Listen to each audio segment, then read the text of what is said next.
Great, thank you.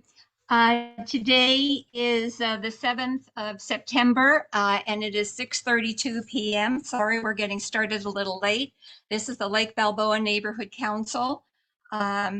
We are calling the meeting to order, and we want to welcome our stakeholders and our guests. Thank you very much for attending. The chat is disconnected. Anyone that wishes to speak before the board must raise your hand so that we can get to everyone. If it's in chat, we don't know who's saying what when. LA City Charter, Section 900, the purpose of neighborhood councils is to promote more citizen participation in government and make government more responsive to local needs. Our mission is to bring forward our concerns to the elected officials. We are a department within the City of Los Angeles. We are required to follow city and state laws. The Brown Act does not allow us to discuss anything that is not on tonight's agenda. There is an item called public comment where you can address items that are not on the agenda. The president will identify suggested time limits, that's me, so that we can end at a decent hour. Time allocations are approximate and may be shortened or lengthened. And our timekeeper this evening is James Brown. Where are you, James? Perfect. Thank you very much. Item number 2, Pledge of Allegiance. We have a young student from Galt Street School, Ariana Hernandez Chinchilla. Ariana, where is Ariana? I see an Ari. Is that her in the attendees list? If Ari is that Antoinette, you, would you unmute yourself? Hello, I'm trying to see if that is her. Is it Ari? Sorry. If it is, please Hello? raise your hand. Please raise your hand. Hello, is it Ari? Hello? Is it Ari? Okay, Yes, just promoted her. Ari. Yes, Ari. Okay, there you are. Thank you so much. We appreciate your help. We understand you also do PA announcements at school, so that's really great. We appreciate that. So Danica has our flag, and if you would lead us in the pledge, we would appreciate it. Place your right hand over your heart. Ready? Begin. I pledge allegiance to the flag To the flag of the United States of America and to the republic for which it stands, one one nation, under under God, indivisible, and with with liberty liberty and and justice for all. Thank you very much. We really appreciate it. We also have your principal, Antoinette Brusca here, who would like to say a few words about the school. And you can tell us candidly, what do you think about Galt Street School? Are you happy there? I am very happy here. I have made a lot of friends. How wonderful. And how did you get selected to do the announcements over the PA? I asked Ms. Brusca and she said I was able to do the announcements. Very good. Excellent. Excellent. So Antoinette, tell us about Galt Street School. What's happening over there? Hi, everyone. Thank you so much for inviting me and for inviting Ari. I'm the proud principal of Galt Elementary School for Advanced Studies. And as a School for Advanced Studies for all grades, we're committed to providing our students with opportunities to engage in challenging tasks. We use lots of strategies that help them accelerate their learning. Teachers work really hard to figure out what students already know, so they're not reteaching skills, so they can accelerate and also help them master challenging work. Another strategy we use is Dr. Sandra Kaplan's icons for depth and complexity, and this helps students learn learn to study things at a deeper level. Our program focuses on the core academics, which means that we emphasize foundational literacy. And we use only research-based curriculum, such as Foundations from the Wilson Reading Program, as well as Right from the Beginning and Beyond program. We also are a UCLA CGI math school, and we're really excited because we incorporate reading and writing in math and other subjects as well. And the children see the importance in the real world. And part of our language arts program is core literature. And so we have a lot of titles in the library that are in class sets so that students can use their depth and complexity when annotating text and responding to literature. Another thing that we're proud of is that we have enrichment activities, and one of them is chess. Our teachers all learned how to play chess using chess.com to encourage our students to learn strategies. And we have a chess club open at school at lunch and after school. And this is all thanks to our Lake Balboa Neighborhood Council. They are continuously supporting our students with their generous donations, such as the chess boards and pieces, so that our students can have fun and learn this complex game. We also have an amazing robotics program, thanks to the generous donation of, again, our Lake Balboa Neighborhood Council, and the time that our teacher, Ms. Descobedo, takes in teaching our students that. Students learn how to design a robot and complete a task over a 6-week rotation. And those who have the passion for robotics are encouraged to join the after-school program. We're also fortunate to have an enrichment program that is from the district, and it's called the Creative Arts Program. We have credentialed art teachers 3 days a week on Wednesdays, Thursdays, and Fridays, and our students engage in dance, music, theater, and art. And they have a 9-week cycle of each of those subjects. We also have a leadership program at our school, which includes Kinder Buddies and Student Council. Our Kinder Buddies includes 4th and 5th graders, and they experience how to be a good role model to younger students. Each year, 5th graders are paired up with a Kinder Buddy, and 4th graders are paired up with a 1st grader. And they work together on hands-on activities. This is designed to instill empathy, which is real important, compassion, self-esteem, and leadership skills in our students. Another another program that's really important in our leadership program is Student Council. This encourages our students to participate in civics, which is real critical during the last few years. We want them to be involved and know all about government. We hold nominations and elections in October, and it's aligned to the November election. For our student council membership, each student has a vote. Even our TK and preschool students vote for their student council members. And once elected, student council provides weekly public service announcements. They also design our school spirit days. This council organizes fundraisers and charities in the community and is a big part of our decision-making process for the school and for improvements of our school. And finally, we're in the process of preparing a magnet application as a school for aviation sciences and hope to partner with Van Nuys Airport in this endeavor. We're in the beginning stages, but we're hoping. And Ariana is going to be running for council, so we hope that we're going to have her participation in that as well, because student council will be helping us design our magnet application. And finally, we are proud to be part of our Lake Balboa neighborhood. We thank all of our board members, our parents, our students for their continuous support, and we can't wait to see what's in store ahead for our students. Thank you. Thank you. Thank you. I contacted Scott Schmerlson and I said, hey, what do you think about the idea of an aviation school in Lake Balboa, seeing that the Van Nuys Airport is just around the corner? And he said, great idea. And Antoinette School, Galt Street School was selected, and I'm very happy about that. We also, if we ever go back to live meetings, we'll probably be going back to your school. And we are having elections next June, which will probably be at Galt Street School. So we also want you to know that when you get to be 12 years of age or older, you can run for one of our board seats for the youth representative. Yay! Yeah, absolutely. Thank you so much. We appreciate your coming. Thank you. And thank you, Ari, for leading us in the pledge. And Thank you. Thank you And so much, kudos- guys. Thank you. And kudos on the civics training. Thank Yeah. you. Thank you. Thank you. Oh, we can't wait for you to come back to our school. Come, Thank you. come. Thank Okay, number 3, we need roll call, please. James Brown, Here. Michael Cortez, Here.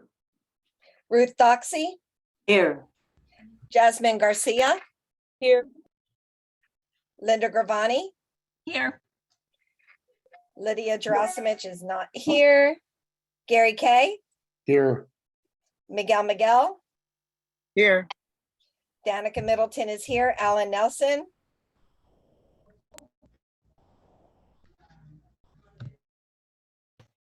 Alan's not here. Carol Newman, Here. Mary Penniman, is she still on our board? No, she was, no. Mm-mm. Okay, Jeremy Pisanik, Here. Linda Schwerin, Here. and Jim Stein. Here.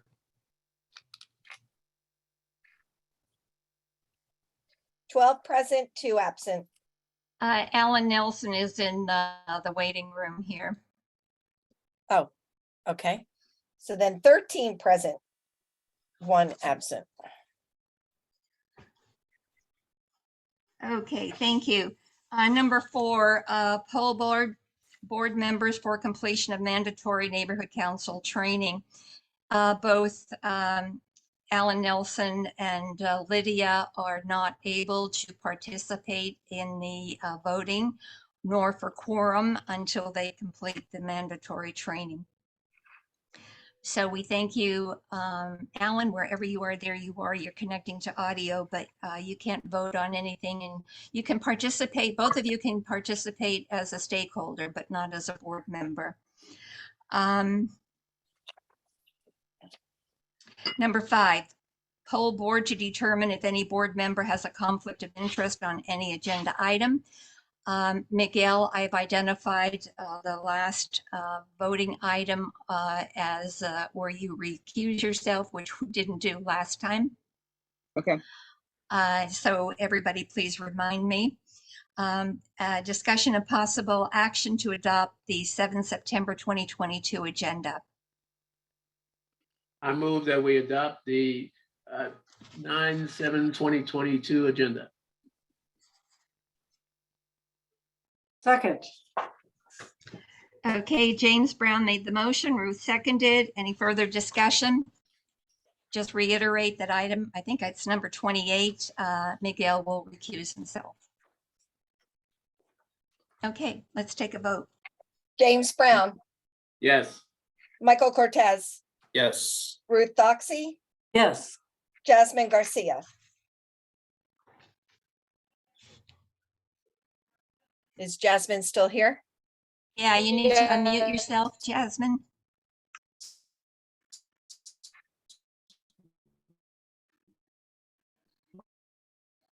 Jasmine? I'll come back to Jasmine. Linda Gravani? Yes, Yes, she is. Hi, can you hear me? You Can just, you hear me? yes, Okay, Linda? Can you hear me? yes. can yes, hear we can you. hear you. Okay, yeah, I said yes. Sorry, my computer. that's Thank okay. you. Lydia Gerasimovich is absent. Gary Kay, Yes. Miguel, Yes. Danica Middleton is a yes. Alan Nelson's ineligible. Carol Newman, Yes. Jeremy Pisanik, Yes. Linda Schwerin, Yes. Jim Stein. Yes. 12 yeses, 0 nos, 0 abstain, 1 ineligible. Thank you. Number 7, announcements and reports. We do not have anyone here from LAPD, I believe. I'm quickly looking. Actually, it looks kind of light this evening. Brenda, I think you are. Vienna, are you going to give us an update when you speak later on? Whatever you'd prefer. Either is great. Okay, yeah, that'll be fine. So Brenda Yanez. Awesome. Thank you very much, Linda. Good evening, everyone. My name is Brenda Yanez. I am the field deputy for Supervisor Sheila Keel. Our office is located out in Van Nuys, and we serve approximately 18 communities here in the San Fernando Valley, just in the valley itself. Of course, we do have other district offices that oversee other areas all throughout LA County. I'll start with some COVID-19 updates and announcements. There is still a lot going on with COVID-19. And now, of course, we're hearing a lot about monkeypox. If you are interested in keeping up to date with information, I do encourage you all to sign up for the Department of Public Health newsletter. You'll have up-to-date information there. Again, all of this information is changing on a day-to-day basis. So that's the best way to go ahead and keep yourself up to date with what's going on the health side of things. Aside from COVID-19 updates and announcements, we do have a couple of upcoming events. We will be hosting a vaccine clinic and resource fair at Pacoima City Hall on Saturday, September 24th from 9 a.m. to 1 p.m. As soon as I have the flyer for that one and the other event that I'll be mentioning shortly, I will make sure to send it over to the neighborhood council for distribution between your networks. At that vaccine clinic, we will be having flu shots. We'll have the monkeypox vaccine for those who are eligible. And we'll also be having COVID-19 vaccines. That includes Moderna, that includes Pfizer, that also includes Novavax and Bivalent.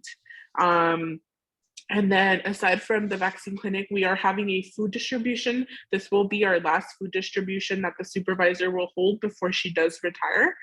It will be held on Wednesday, October 5th. The date and the location and time is still to be determined, but as soon as I have that flyer and all of those details determined, I'll make sure to share that flyer with you as well. And then lastly, the Whiteman Airport, we continue to have our community advisory committee meetings. We will be holding another virtual meeting on Thursday, September 22nd. That will be taking place from 6 to 8:30 p.m. We do encourage all of our constituents, whether you live close to the Whiteman Airport or not, to tune into the Community Advisory Commission and provide public comment on your stands on the Whiteman Airport. Again, the CAC members that are part of this Community Advisory Committee will be making up a recommendation by the end of the year. And a lot of those recommendations will be coming from ideas that are provided by the public. Other than that, if you do have any county related questions or concerns, please do not hesitate to reach out to me directly. I'm always more than happy to provide you with any clarification or any assistance you may need with any of those county departments that we work with. Other than that, thank you very much, Linda, for the space, and I wish you all a great evening. Thank you. We do have a hand raised. Ruth? Hi, it's Brenda. I was wondering if you're going to have the new booster available at that vaccine clinic. So we will be having Novavax, and we will be having Bivalent, which is the new, it's a new vaccine that just came out to protect you against the Omicron variant. So Okay, we'll be having that one Great. there. And then I'll provide you with more information as soon as we have that flyer, have everything listed on there as well. Thank you. You're welcome. Anyone else? Is that it for the announcements, except for Daniel? Daniel from Department of Neighborhood Empowerment. Deanna? Deanna's going to speak a little later, James. Yes, thank you all. Good afternoon or good evening. My name is Daniel Johnson. I am the NEA for Lake Balboa Neighborhood Council. I'd like to start off by mentioning trainings on the Empower LA webpage for Lake Balboa. Everything is looking clear and looking good. There are a handful of folks that are missing the anti-bias training. Mr. Nelson, if you could get in contact with me, please. I am available to show up in good old Lake Balboa and offer my services to support you in getting that code of conduct done, okay? I left a message, I'm not sure if you were able to receive it. In regards to Lydia, I know she hasn't been able to respond to the email. Ms. President, I know you did respond in regards to that. However, I do need to get in contact with Lydia in order to have a conversation with her so that she isn't removed per bond policy due to not having code of conduct, okay? Right now, that is put on hold so I could get in contact with her and see if she could at least get that done so that she could remain. I also want to state that you please table items numbers 27 and 28 on your board meeting tonight, specifically the Jesse Owens Park issue and the Goats for Clearing Brush. The items were agendized at the RAP meeting in July. Due to the issue with the expired Zoom link, the current correct would be to redo that committee meeting using the agenda, specifically using those items, which is the Jesse Owens Park and Goats for Clearing Brush items. And they could be discussed at the next RAP committee meeting on September 13th. The reason why this is supposed to happen is because we want to make sure that the committee does their due diligence to have that conversation. And then those items could be brought back to the board so that you all can have a full discussion on the board and agendize those items appropriately.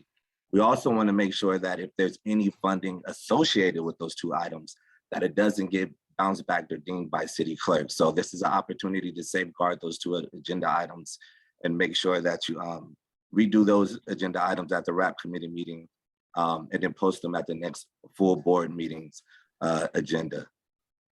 Please. I'm going to stop you, Daniel. We'll not do that because a recommendation from the RAP committee comes forward to the full board. So it is here at the full board. We had it on our agenda last month as far as the goats were concerned. So it's back on this month. And I see no reason why we have to push it back to RAP. Providing So the recommendation in regards to what I have. I just want to make sure we don't err on the side that it still has to come back to another agenda or at another date and another board meeting. I did hear you clearly. I will take that back to the department to seek more clarity, but the recommendation is to table those two agenda items tonight. Other than that, there is one more specific item. Miguel, again, a possible conflict of interest. If you have not contacted the city attorney, the advice again would be to table that item so that Miguel can have the proper amount of time to seek the advice and guidance of the city attorney. So again, items number 27 and 28 is recommended that you table those two items till further notice. Thank you. 27 is funding for Jesse Owens Park. We discussed that already.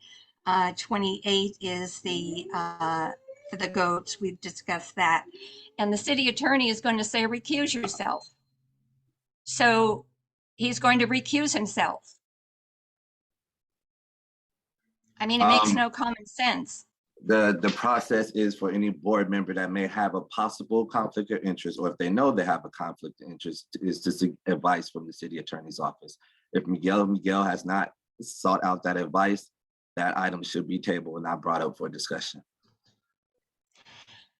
I'm going to ask when we get to it, I'm going to ask the board for their feedback. My own personal opinion is it's really silly to say I'm not going to vote on something because I may have a conflict of interest and then have to say, Mother, may I, city attorney, can I recuse myself? And then the city attorney says, yes, you can recuse yourself, and then postpone it for another meeting. There's just too many hoops, just too many hoops. Danica? Oh, you just thumbs up. I full-heartedly agree.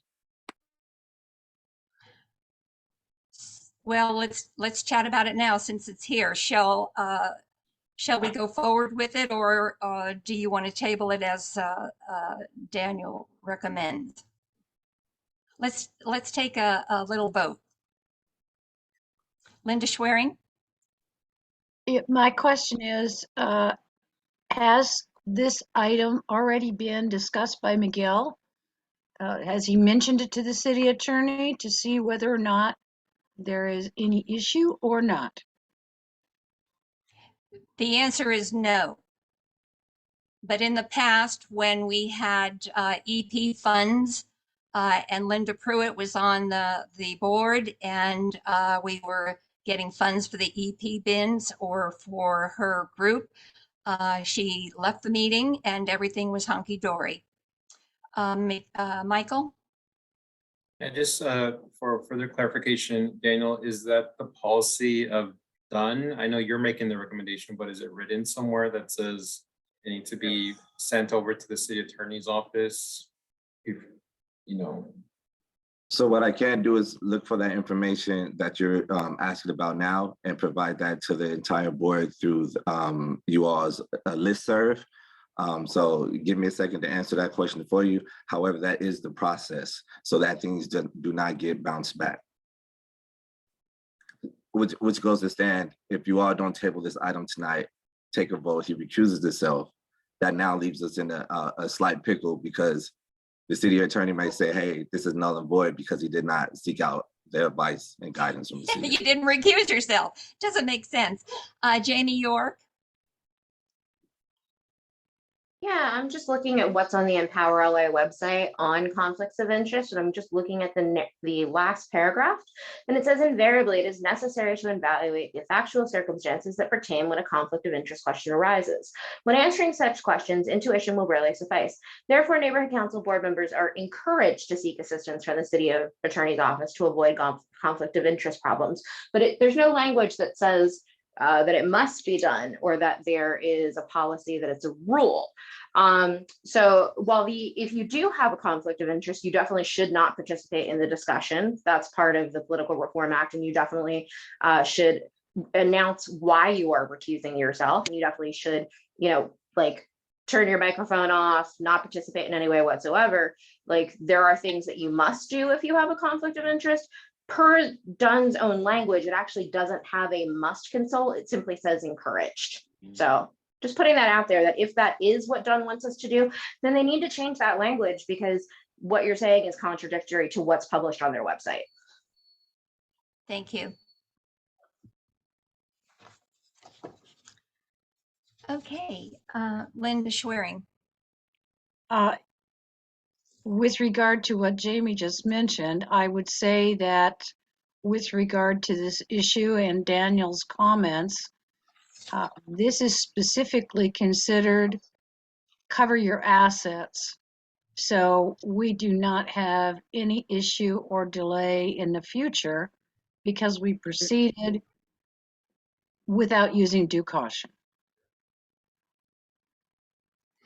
Well, I can understand that. However, I don't know what you all do. And that's why in the very beginning, I said, does anyone have any reason to recuse themselves? And if you do, I find out tonight. Okay, so that means we can't do something tonight and we have to forget about it and go on to another month or two in order to get approval from the city attorney for something we all know we shouldn't be attending if we need to recuse ourselves. It just doesn't make sense to me. Carol Newman? If the issue is, should Miguel recuse himself, if that's really the legal issue, and he's already recusing himself, and he's saying, I'm going to absent myself from this just to be super safe, just in case. I don't think there's really any issue. It would be different if he was saying, well, maybe I can vote. I kind of want to vote on this. And we're all saying, well, wait a minute, maybe you should be recusing yourself. But he's already recusing himself. So I really don't see what the issue is.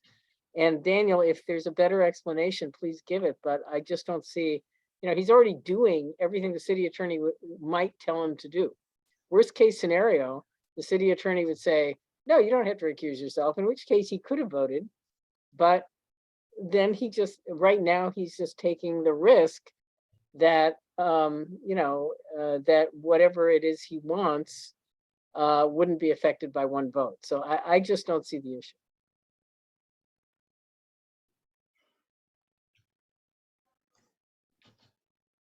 Okay, well, I agree. And that's from our attorney. Thank you. Linda? Yeah, oh, sorry. Yeah, is the issue here the fact that he must contact the city attorney's office to officially recuse himself? Is that the issue? Because he's already done it. Go ahead. No, the issue is that we need to say, Mother, may I, for everything that we need to do. I believe Department of Neighborhood Empowerment is deciding that we need to jump through more hoops. I see no reason for this. It's really silly, in my opinion. Somebody's going to get into trouble for recusing themselves. So lastly, I will share within my update, in regards to recusing yourself, it's just a proper process so that there isn't any personal liability associated with it as well. So in regards to recusing yourself, I, as your NEA, would dislike it if each board member decided that they should recuse themselves on their own moving forward without seeking the advice of the city attorney. Because the proper way to do it would be to seek the advice of the city attorney. However, I will close my update in regards to what I did have to share with you all. Ms. President, you did ask for an update in regards to COVID vaccinations. There is no update as of yet other than what I provided that is listed within the monthly profile. So I did still take that question back to my director and city attorney, just haven't received the update as of yet.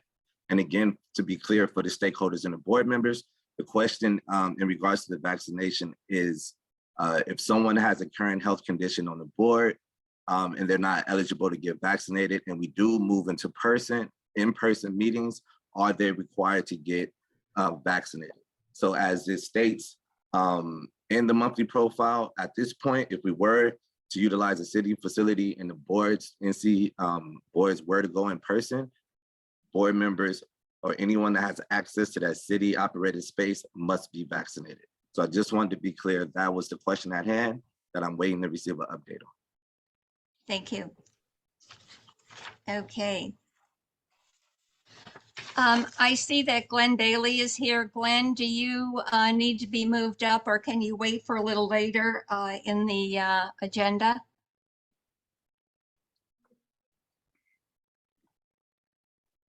Glenn Bailey is our budget advocate and he goes to several other neighborhood councils and he's got to juggle time. Glenn, you should be able to unmute yourself.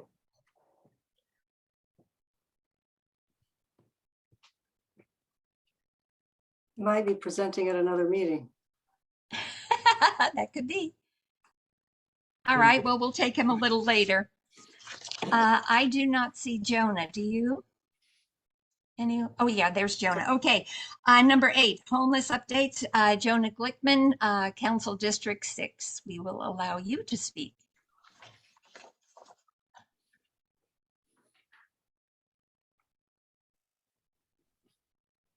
You can speak now, Jonah. Yes. Can you guys? We can hear you.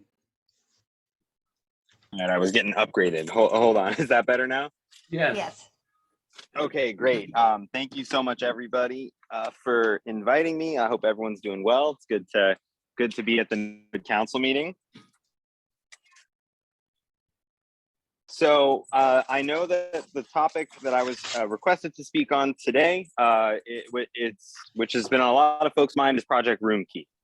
So I think as most folks in the neighborhood council and in the community know, for the last 2.5 years, actually, the Project Room Key site at the Airtel Plaza Hotel has been open and has helped hundreds of homeless individuals to shelter off the street. The city, unfortunately, we are running low on funds for the program. I know folks talk about it being reimbursable by FEMA, but the city has yet to see a single dime from FEMA regarding Project Room Key. So we have entirely extended city funds at this point to fund the project. So we have been in the process of closing down the site at the Airtel. Originally, the site has been slated to close at other points in the past. We have done some short-term extensions through the end of September. And then the city recently voted on a short extension to the end of October at the Airtel. The extension is not going to bring more people into the site. It's just to give the LASA teams and nonprofit service providers the time to close the site and go down to, you know, zero occupancy. I'm glad to report that Viana and myself were at the Airtel this morning doing a housing fair with a bunch of nonprofits, helping folks who are at the Airtel who may have income or other housing vouchers to find affordable units in Los Angeles. Our goal for the Airtel is to either find a permanent housing solution or an interim shelter option for every single individual there. We have provided some additional funding to Volunteers of America, which is the nonprofit that runs the Airtel, for additional housing navigation and time-limited subsidies, which are housing subsidies to help facilitate folks moving into apartments. To date, we have almost half of the site is already empty. So we have already transitioned over 100 people out of the Airtel into other settings, both permanent and interim. There are daily meetings happening at the site about getting folks registered for unit viewings and applying for apartments, and helping folks achieve those applications and find an apartment. So I know that folks are concerned about the closure, as is the council president's office. And so again, our goal is to offer placements to everybody at the site. Thankfully, CD6 has 4 other shelters that are in our district that we are also trying to utilize to help folks who may need a little bit more time on their journey towards permanent housing. And like I've said, the site has already reduced occupancy significantly. There's still about 6 more weeks left before the end of the contract. And so over those next 6 weeks, we're just going to keep ramping up our efforts to house people out of the Airtel. And our goal is that, folks are not exiting to the street. To that end, we have installed 4118 signage around the Airtel as a shelter, which will still be in effect for about, I think it's in effect until next March, in order to reduce the issues that are in and around the area. And so again, just to reiterate that, the Airtel is closing at the end of October. We have brought the occupancy down to nearly half of the full occupancy of the hotel. And between now and the end of October, the city and LASA and the nonprofit partners are all working together very closely on just making sure this closure goes as smoothly as possible. So thank you again to Linda for inviting me today. I'd be glad to answer, I don't want to take up too much time in your meeting, but I would be glad to answer questions that folks may have regarding the Airtel. Any questions? I do have a question, but it's not about the Airtel. There was a big issue over at Gloria Street with the RV. There were so many businesses that were complaining. I understand that's taken care of currently. Is that correct, Jonah? Yes, so that RV, there was a vacant property that had been trespassed on. It had a large number of issues. That property has been cleaned up. The RV has relocated from Gloria, and Gloria is actually being resurfaced right now between Strathern and Saticoy. Great, because I think I saw about 30 or 40 emails about that, so they were really hot. Perfect. Thank you very much. I appreciate your coming, Jonah. No problem at all. It's good to be here. Number 9, community concerns, including smoke shops and back page vans. Deanna?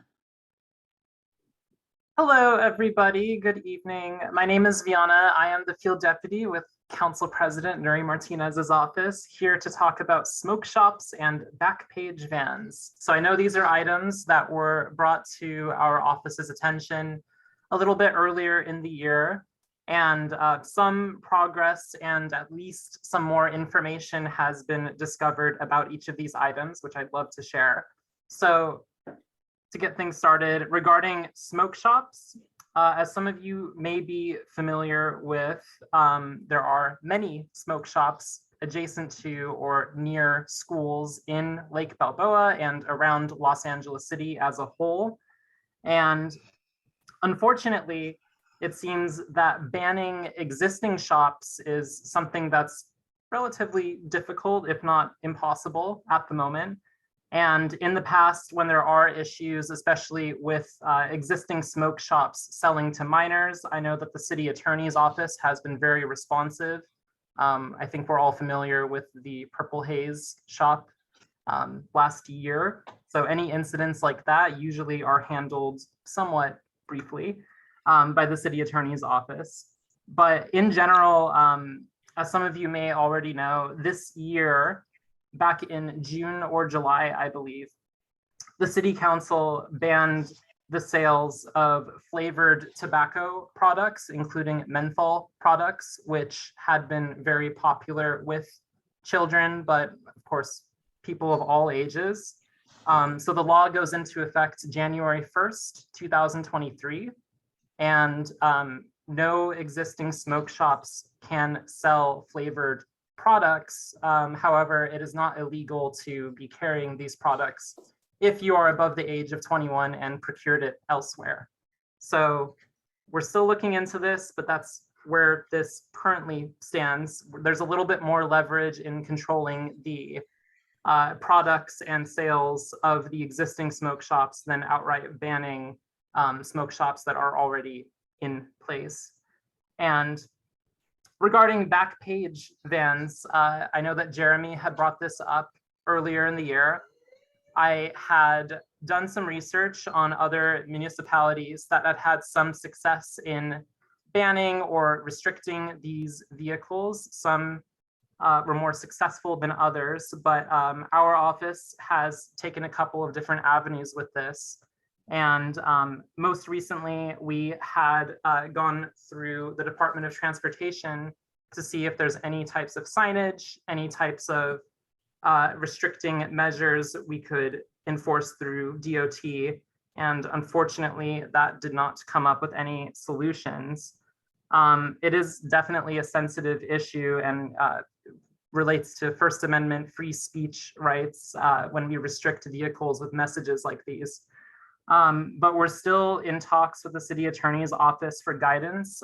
There may be an avenue through the Bureau of Street Services. And the reason why I'm talking about both of these issues is because I think they fell under the cracks, and naturally, I think updates are due and necessary. So I will make an effort to have an update earlier than, if not by next neighborhood council as well on both of these items as they progress. So thank you. Anyone have any questions? Did you have anything else you wanted to update us on, Vienna? Sure. I've had a few community members reach out, mostly parents from the Pedalo skate park. And I'm thinking of having a community meeting sometime in October, just with the current people and park goers to listen to what improvements, what they would like to see in the park in the future. So just kind of throwing that out there now. I know it's September, but I'm thinking later in October, I'll have some more information, and I would love to invite all of you to that meeting as well. I think it'd be a good opportunity to speak to children, speak to many different demographics that we may not normally speak to. I noticed some hand raised, 4 hands raised. Okay. Yeah, we got quite a few. And just so you know, planning something in October is really short for us. We have to plan 60, 90 days out so we can get things through City Hall. Ruth? Gotcha. Yeah, sorry, Vienna, I can't remember what the back page vans, what are they? Sure. So hopefully I can describe these well, but basically this is definitely an epidemic in Lake Balboa, but also throughout LA. There's many of these pink vans that have a service called Backpage kind of advertised on the vans. They're parked very strategically for no more than 72 hours. So typically normal DOT enforcement is not enforceable on these vehicles, and they're very bright. They take up usually, I know I used to go to community college by Pierce College, and they would take up prime parking spots, but they're very visible, and the services that they're offering are questionable. So Okay. yes. Okay, thank you.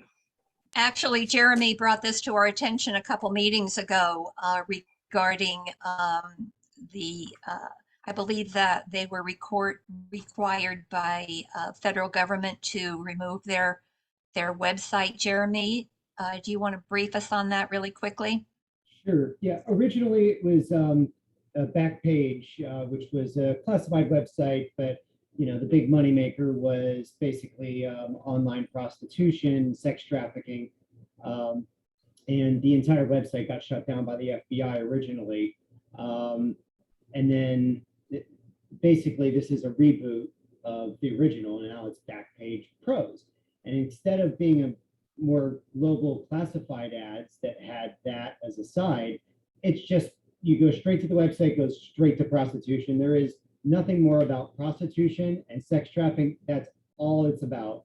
And so I find it, to be honest, I find it obscene that they want to think it's a free speech issue, when there's plenty of legal precedents that there are plenty of reasons to shut it down. It got shut down earlier. YLA, is hesitant and wants to call that free speech. We have anti-nudity laws. For crying out loud, but that's okay. It's silly, but hopefully they figure something out. Thank you. Thank you. Jim Stein? Hi.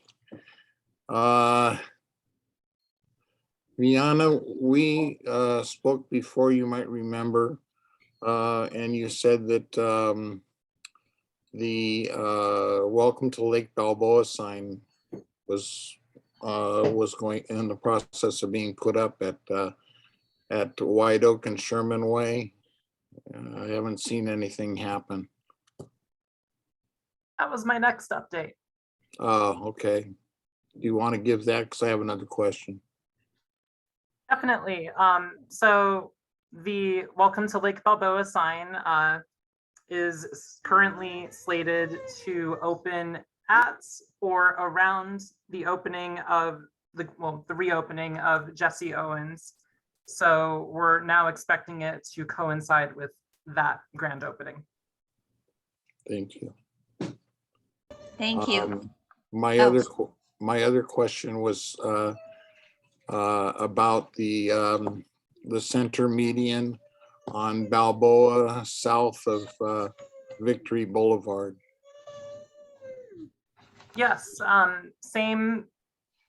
unfortunately, same update. I'm working with Jonah actually on this. I know he's had some success on this median in the past, and we did just do Burbank, but it's a little difficult just for the scope of work on these longer, wider medians, but it's definitely still in the works, especially as the weather cools down. We'll have a crew out there likely within the next month. Thank you, Viana. That's all I have for now. Thank you. Jared, welcome, Jared. Hi, thanks for having me. It's a pleasure to be with you all. I had just a quick question. Similar to the Backpage vans, I was wondering, Viana, if you might be able to dive into the fun billboards that are conveniently placed dangerously close to schools and encroaching on the residential areas that are just the fully nude, exposed XXX billboards that seem to have been left up since, I'm guessing, the mid-90s. That seem to reappear every time a billboard is taken down off of a billboard. That seem to be uncovered every time something is taken down.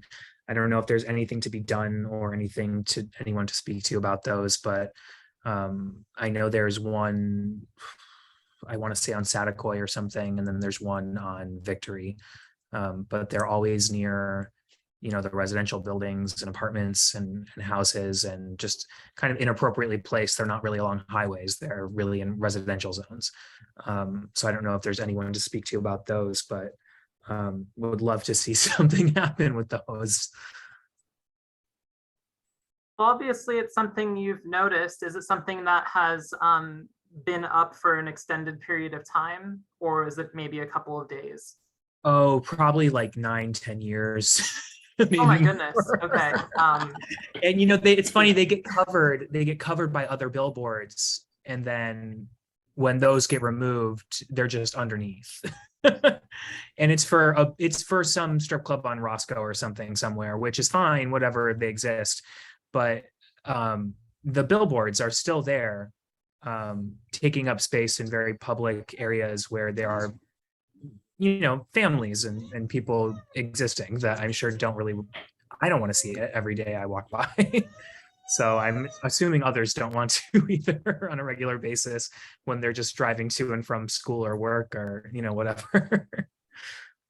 Definitely. I have your email, and our office does have the contact of some of these companies. So let me do some digging, and I should have your email updated here, and I'll be in touch with you.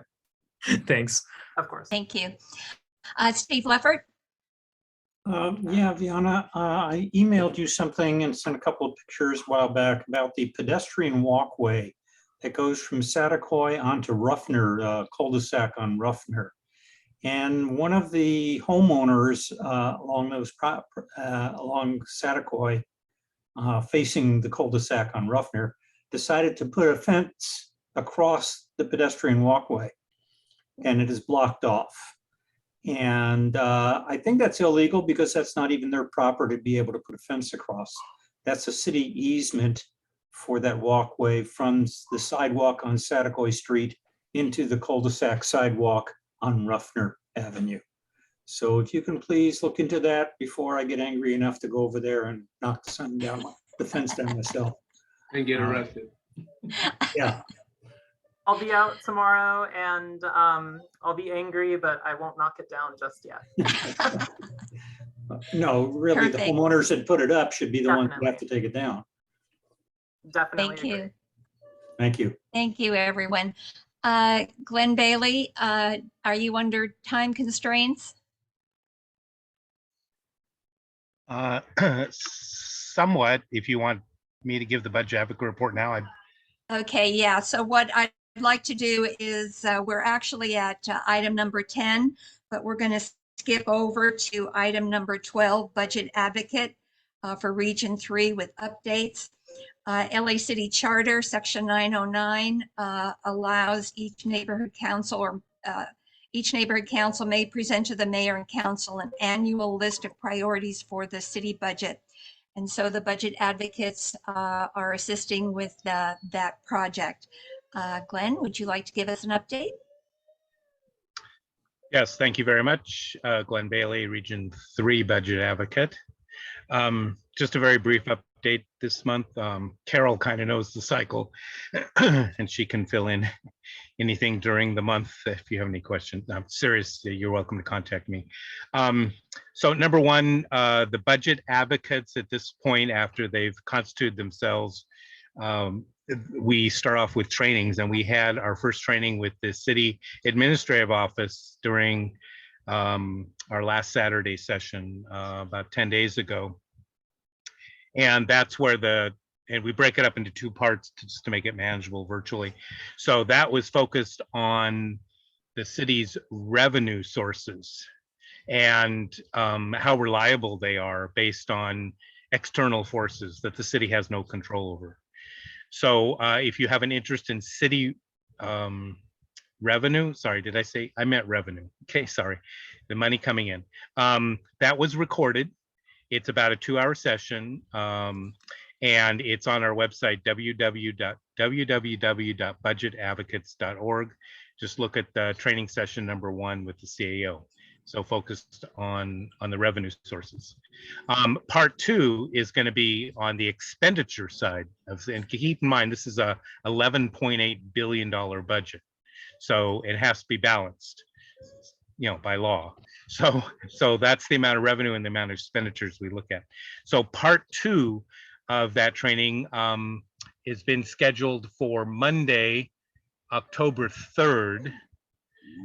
It's our regular meeting night, but we're going to adjust our shorten our meeting and make it later. So that'll start at 6 p.m. So you're all invited. If you want to join live, then you can also participate in the Q&A part of it. So 6 p.m. October 3rd, the website will have the Zoom ID information. So that'll wrap up our training with the CAO. Things do change, and he gives current information. So even though it's similar each year, there's definitely updates.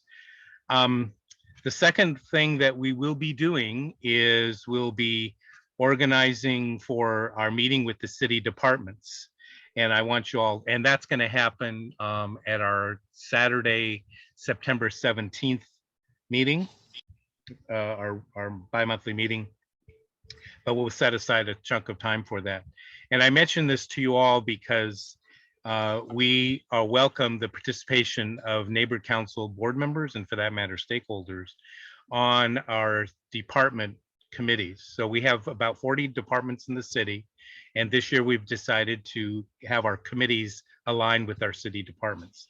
Now, it doesn't mean that every single city department will have a sufficient number of people signing up for them, but I wanted to let you all know, be aware of that in case you have particular expertise or passion or wanted to learn about a particular department.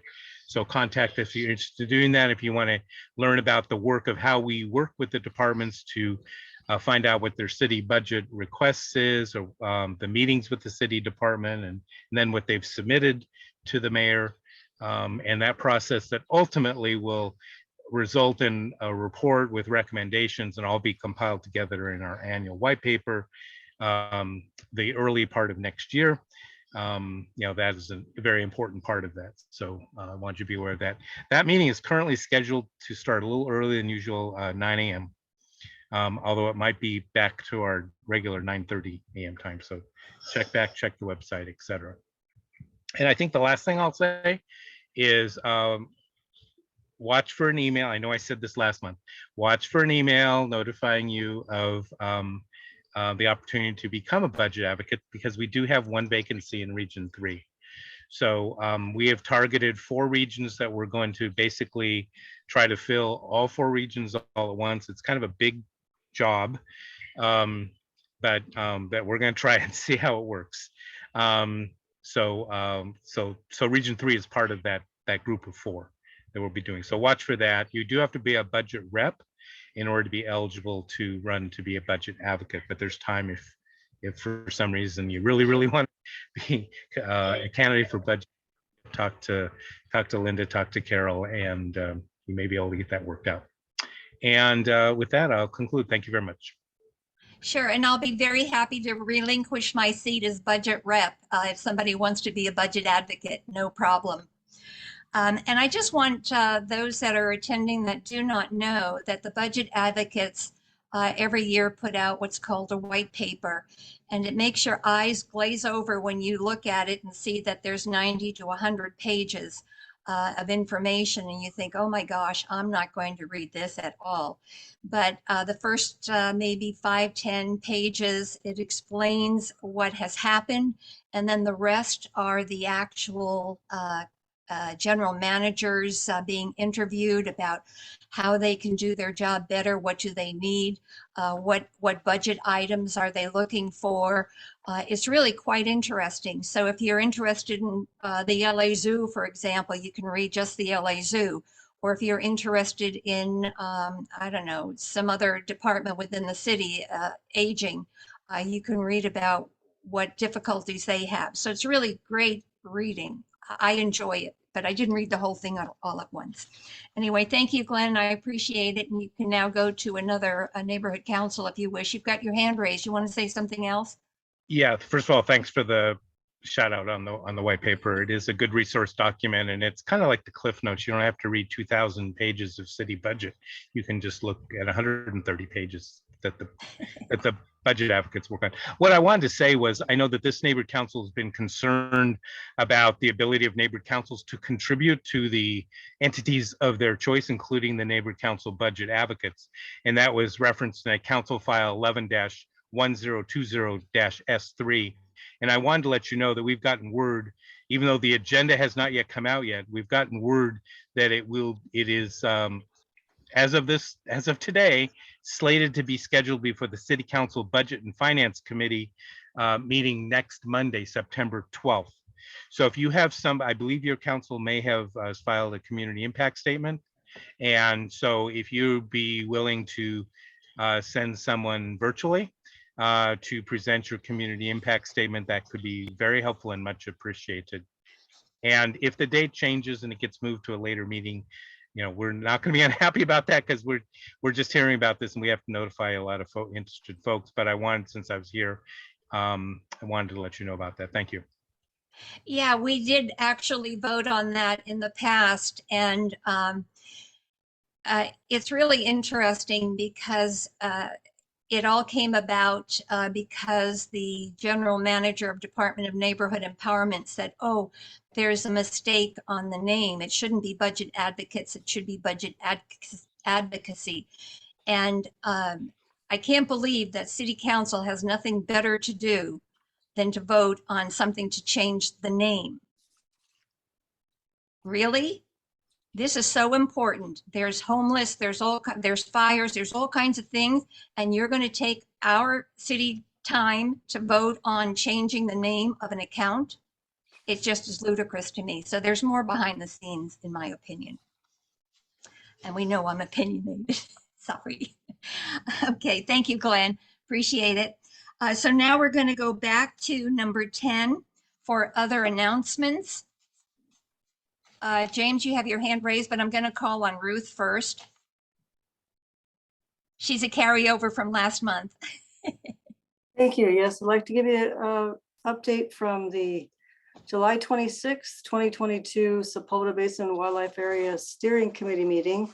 So these are things that happened prior to that. So numerous fires had been set in the wildlife area, as seen by the Native Plant Society weeding volunteers. Brian Yamasaki of RAP confirmed someone else has also set fires in trash barrels, also between Woodley 1 and Woodley 2, which were extinguished. And to report a fire there, you call 911. And dead mustard plants pose a grave fire threat in the east-west areas and also the model airplane fields. Mechanical means by RAP was requested, or goats. Second thing is the CNPS volunteers have logged 2,000 volunteer hours and removed 840 50-gallon bags of weeds from the weekday and Saturday sessions the previous couple of months. And Ranger Haro reported that the encampment of the unhoused individual who was damaging trees and foliage has been removed, as well as much debris from abandoned encampments. He reports new encampments that he sees on his walkthroughs.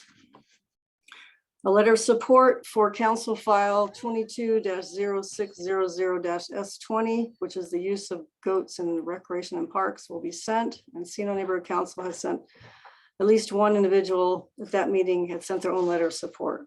Sorry, a little bit. And access to the events calendar for rec and parks is still being sought. Knowledge of runs or other events would help in planning bird walks, weeding, and cleanups. Rec and Parks has been experiencing a major shift in personnel at all levels, and this has caused the ball to be dropped. And even the Brian Yamasaki, who's the representative for Rec and Parks at our meetings, he doesn't even have access to the events calendar. So, thank you. Thank you. I'm sorry, I've got a sick dog who keeps whining. I apologize. James Brown. Okay, thank you. I have two announcements. The first announcement involves the actions of the City Council to back the passage of motions designed to strengthen the laws regarding the sale of used catalytic converters, thereby enabling law enforcement to have greater flexibility in their efforts to reduce the crime involving catalytic converter theft. Now, used catalytic converters you may ask yourself, what is a used catalytic converter? A used catalytic converter is a catalytic converter that's been taken from your vehicle, that has been taken to a metal recycler. And what these motions involve is, I should say, AB 1714 requires the core recycler to actually record the transaction, the year, make, model of the vehicle from which the catalytic converter was taken from. AB 2417 would require the core recycler to report said specified information to LAPD and to receive from LAPD a listing of catalytic converters that have been stolen. And SB 1087 would require a traceable method of payment for the catalytic converters. Again, all three of these motions approved by the City Council, which was brought up by Council Member John Lee and Paul Krikorian, are designed to strengthen the catalytic converter laws. Michael, can you display or share the catalytic converter flyer that I sent you? What he's displaying is simply, and you've seen it before, prevention tips on the reverse side. The best way to keep your catalytic converter from being sold as used is to take steps to prevent it. LAPD on several occasions have sponsored etch and catch events free to the community to enable you to bring your car into the division office and have your license plate serialized on the catalytic converter itself, and the catalytic converter sprayed with an identification high fluorescent paint in order to identify it in case that catalytic converter is stolen. Recyclers won't buy it because it's readily identified. Now, why do I say all this? Thank you, Michael. You can take that down. These are the sheets, and if you'd like to get this information, send me an email. I'll be more than happy to send it to you. Keeping on catalytic converters, the theft of catalytic converters has drastically increased, particularly in various vehicles, certain types of vehicles, namely Priuses. Between 2004 to 2009, the theft of catalytic converters from these vehicles has increased by over 800%. And the reason for this is because of the rare metal elements that is contained in the converter, which is fetching a high price. So again, the best thing that we can do as car owners is to take steps to take our vehicles into a mechanic, take it back to the dealership that can attach a cage or protective device to shield your catalytic converter from theft. So that being said, the last announcement that I have involves a special meeting that's taking place next Wednesday, September 14th at West Valley LAPD. It'll be a Zoom meeting, and it will be the first homelessness forum meeting that West Valley LAPD is conducting. This meeting will be attended by all council members, all city council members servicing our area. It will be attended by special guests from various locations like Department of Mental Health, LASA, Hope of the Valley, and New Directions for Women. And I say New Directions for Women because that has to do with the major problem with eviction. People need to know what they can do if they become evicted or if they are on the verge of becoming evicted. This organization specializes in helping people by providing services to prevent eviction and to help people get back on their feet. Again, this is going to be a Zoom meeting that will be held at, or sponsored, I should say, hosted by West Valley LAPD, that will take place on September the 14th and begin at 6 o'clock. Information regarding the Zoom link will be readily available on all social media, and everyone is welcome to attend. Thanks. Thank you. Thank you. Gary Kay? Thank you. As far as announcements go, looking at the agenda, it looks like our next board meeting is on Wednesday, October 5th at 6:30 p.m. And I'd like to ask that the board please reconsider that date and time out of respect for those observing the Jewish holiday of Yom Kippur. I think we need to acknowledge board members, stakeholders, local city, county, state officials, or representatives that join us. And I think it's highly insensitive to keep the meeting at that day and time. Thank you. Thank you. Ruth Doxey? Yes, I had a couple questions for James. If he could send the flyer that Jeremy shared, I'm sorry, Michael shared. Did you share that with the board? And also the other one about the meeting on the 14th, if you could share that with the board if you haven't already. Well, of course, I fully intend to, and we'll have all of the link information with it. Okay, thank you. Lydia?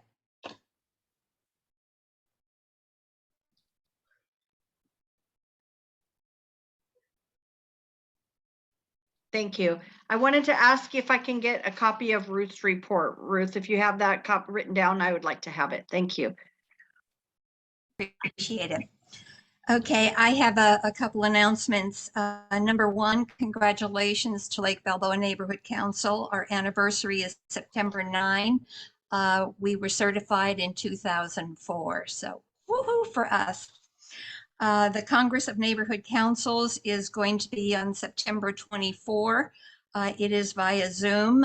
It's from 8 in the morning until 3:45 in the afternoon. If you're interested, you go to neighborhoodcongress.la. In addition, there is a survey for the Los Angeles Neighborhood Council Coalition, which is also known as LANC.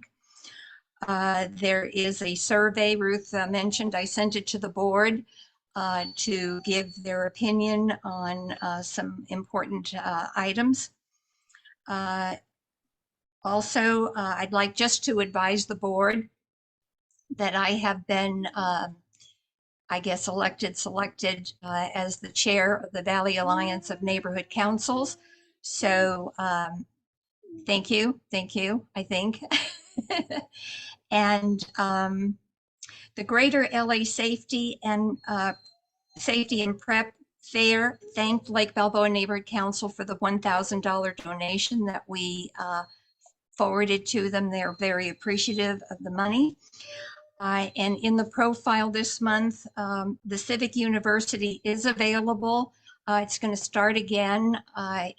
When it was the original one, Jim Stein and I attended, and it was the best training I ever received from the city of Los Angeles. They've watered it down a bit because it's only going to be 3 days via Zoom, but I think it'll still be worthwhile.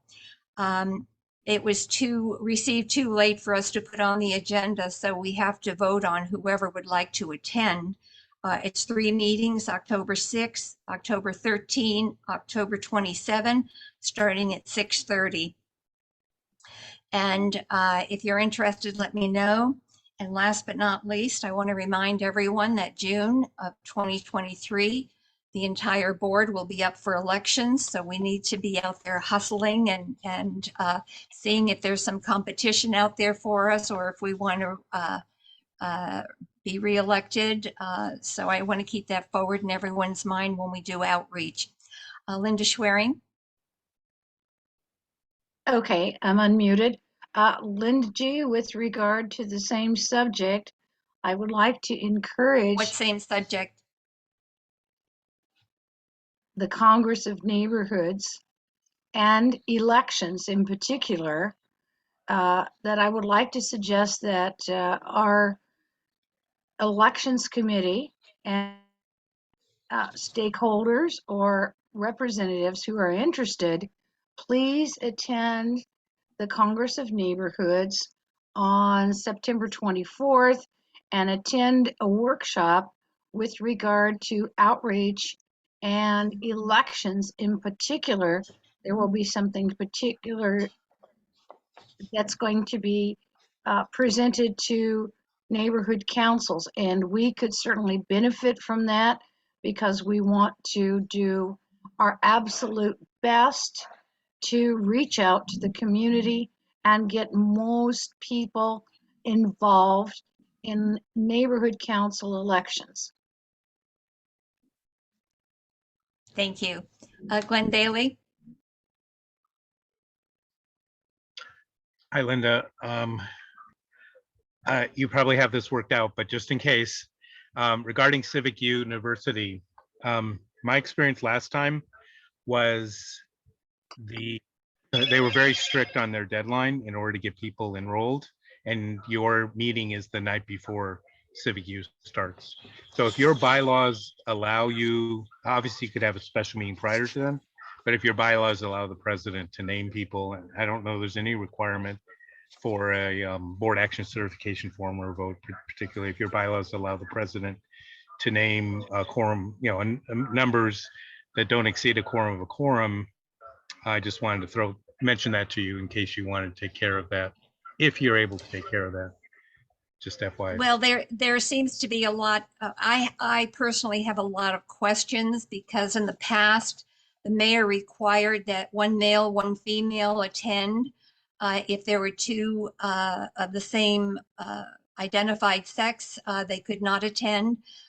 So I don't know if that's going to happen this time around again.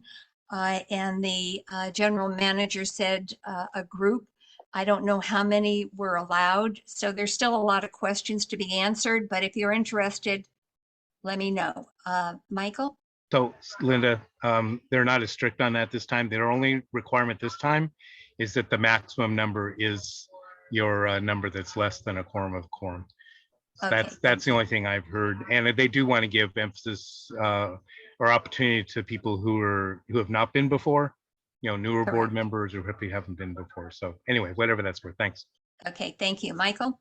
Just wanted to let the parents that are on know that LA Metro, the transportation agency for LA County that runs our buses and trains, is recruiting for the 2023 Youth Council. So any youth between 14 and 17 can apply. Applications are open now through October 14th. It's a great opportunity to be a transportation leader in your community. You'll learn about the different metro departments. There's a stipend at the end for those that get on the board. But anyone who wants more information, I'm more than happy to pass along. But if you go to www.metro.net/youth council, you'll find more information about that. Thank you. Thank you. Daniel? Yes, thank you. I wanted you all know that you all have, I believe, 4 opportunities available for your board to attend Civic Youth this year. 4? Yes. What do you mean? The registration, so as Glenn Bailey was stating, there's a maximum number and you all have a number of 4. Oh, okay. 4 Okay. participants. Yes. Oh, okay. Okay, thank you. Is that it? Looks like it. We'll carry on then. Number 11, public comments. Please advise the neighborhood council if you are a registered lobbyist. Comments from the public on non-agenda items, issues, announcements, and complaints within the jurisdiction of the Lake Balboa Neighborhood Council. The state of California's Brown Act prevents the board from discussing your comments. You can also email your thoughts to Lake Balboa Neighborhood Council President, myself at lindag@lakebalboanc.org. You have 2 minutes per speaker.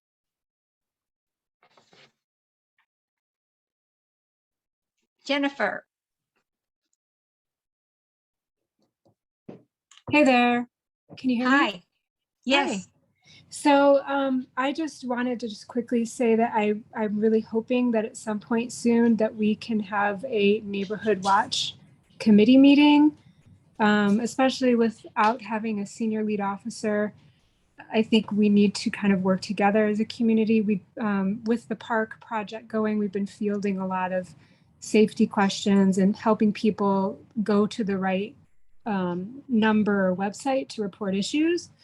So I think it's in everyone's interest to make sure that we stay on top of neighborhood watch. And that's it. Thank you. Anyone else?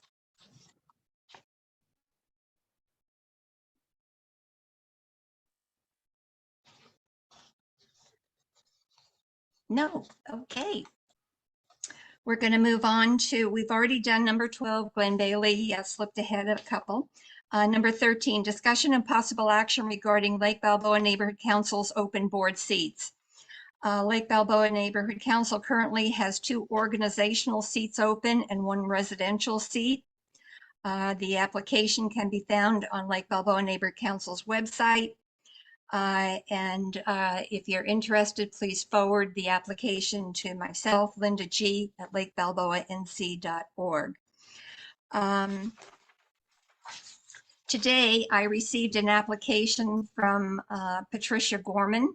Unfortunately, she does not meet the qualifications of either open seat or organizational or residential. But we were very happy that she was interested in wanting to join the board.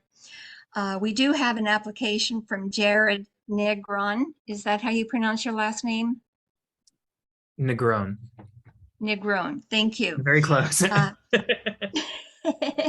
And Jared lives in Lake Balboa. And the board has been given a copy of his application.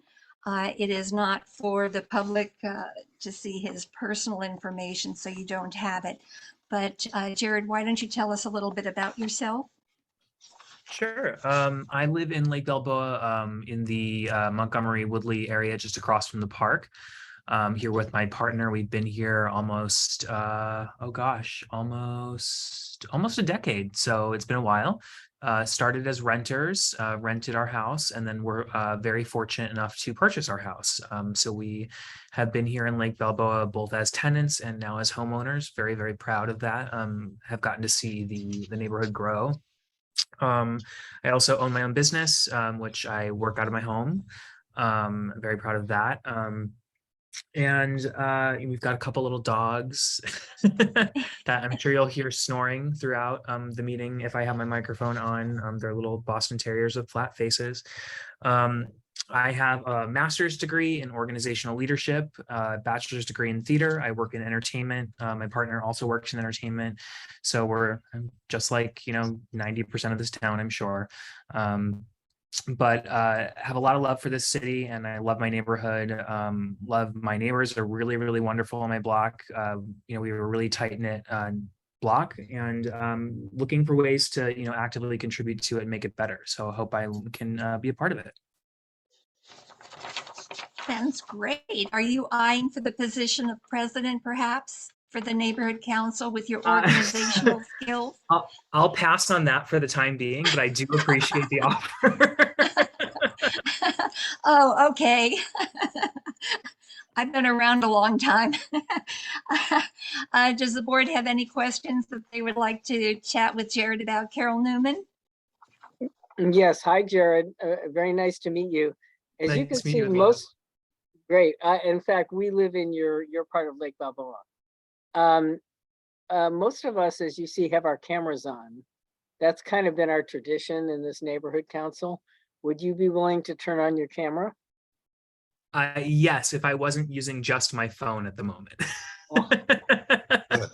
So in the future, yes, absolutely. Okay, thank you. And actually, a while back when we had issues with people with their video cameras, Dunn has determined that you do not have to be visible to be on a neighborhood council meeting. Linda Schwerin? Yes, I have a question for you.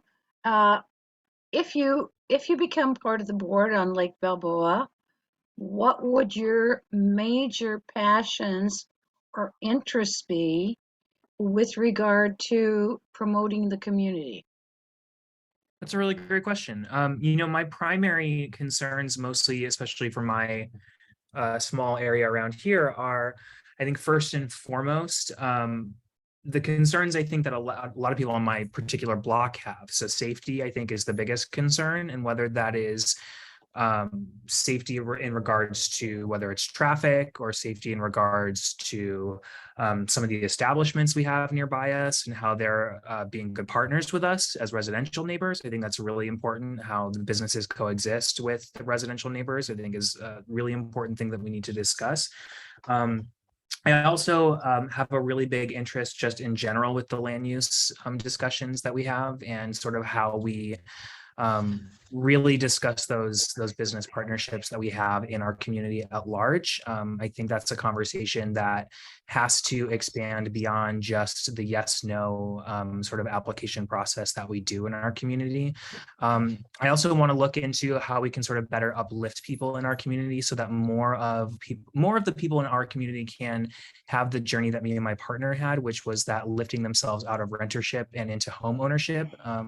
It would be really, really lovely. It's a really hard journey to make, especially for people of my generation who are in their mid-30s. Had a kind of a rough go, you know, coming out of college, saddled with student loan debt, things like that would be really difficult. So I think those are the big things that I'm most concerned about, are safety and pulling people up out of, you know, the more difficult conditions and how we can move them forward in our community. Because I would love to see people stay in this area and not be driven out to other areas, which has been happening a lot lately. Thank you. Jim Stein? Oh, you know, I think Linda asked the question. My question was, of all the different committees on there, what would be his primary interest? As we all know, there's an awful lot of openings right now, several committees that are just waiting for somebody to take over. But I guess Linda asked those questions. So. Thank you. James Brown? Thanks, Linda. Jared, you indicate on your application that you've only been to one neighborhood council meeting in a year. That concerns me a little bit. It concerns me based on the fact that our neighborhood council meetings are often very involved, and they sometimes last longer than the average bear would like. So my concern would be your ability to stay with that, considering the fact that you've only been to one of our meetings. How would you be willing to stick on the meeting past 9:30 at night? That's a serious, I had a feeling. Serious question. I had a feeling that question would come up. Listen, I don't think that civic engagement is something to take lightly, right? You step into it, I think, with the idea that it's something you see through. So I look at it the same way as the way I look at it when I signed up for my first voter registration. It's not something that you do once and then you walk away from.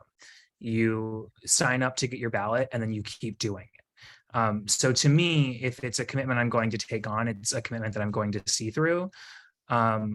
If it's for a term, then it's for a term, but it's not something I'm going to shy away from. I mean, look, I run a business. I have worked in extremely high pressure situations for my entire career. And I'm not afraid of, nor am I a stranger to long hours. I have, people on my block who don't have either the access to internet and computers or the means to travel to a physical meeting, and B, oftentimes don't have the means to understand the way to get the information they need. And so they rely on people who are in their 20s and 30s to get that information for them. So if it means I have to stay up till 10 p.m. on a meeting and I have to put off reading a script for work the next morning on one Wednesday a month, like that's fine. I can take on that extra meeting or those couple extra hours, in addition, obviously, to the extra work that is in between those meetings, I'm sure, to make sure that, my neighbors can have the extra help that they need. Thank you. When I came to the Lake Balboa Neighborhood Council, Linda Schwering might remember, as well as Alan, I kind of wandered in. And the next thing I know is I was filling out the application, and then I became first vice president the same night. So all of a sudden you get sucked into things that you didn't think you were going to be. And one thing leads to 12 others when you realize that something else has to take place.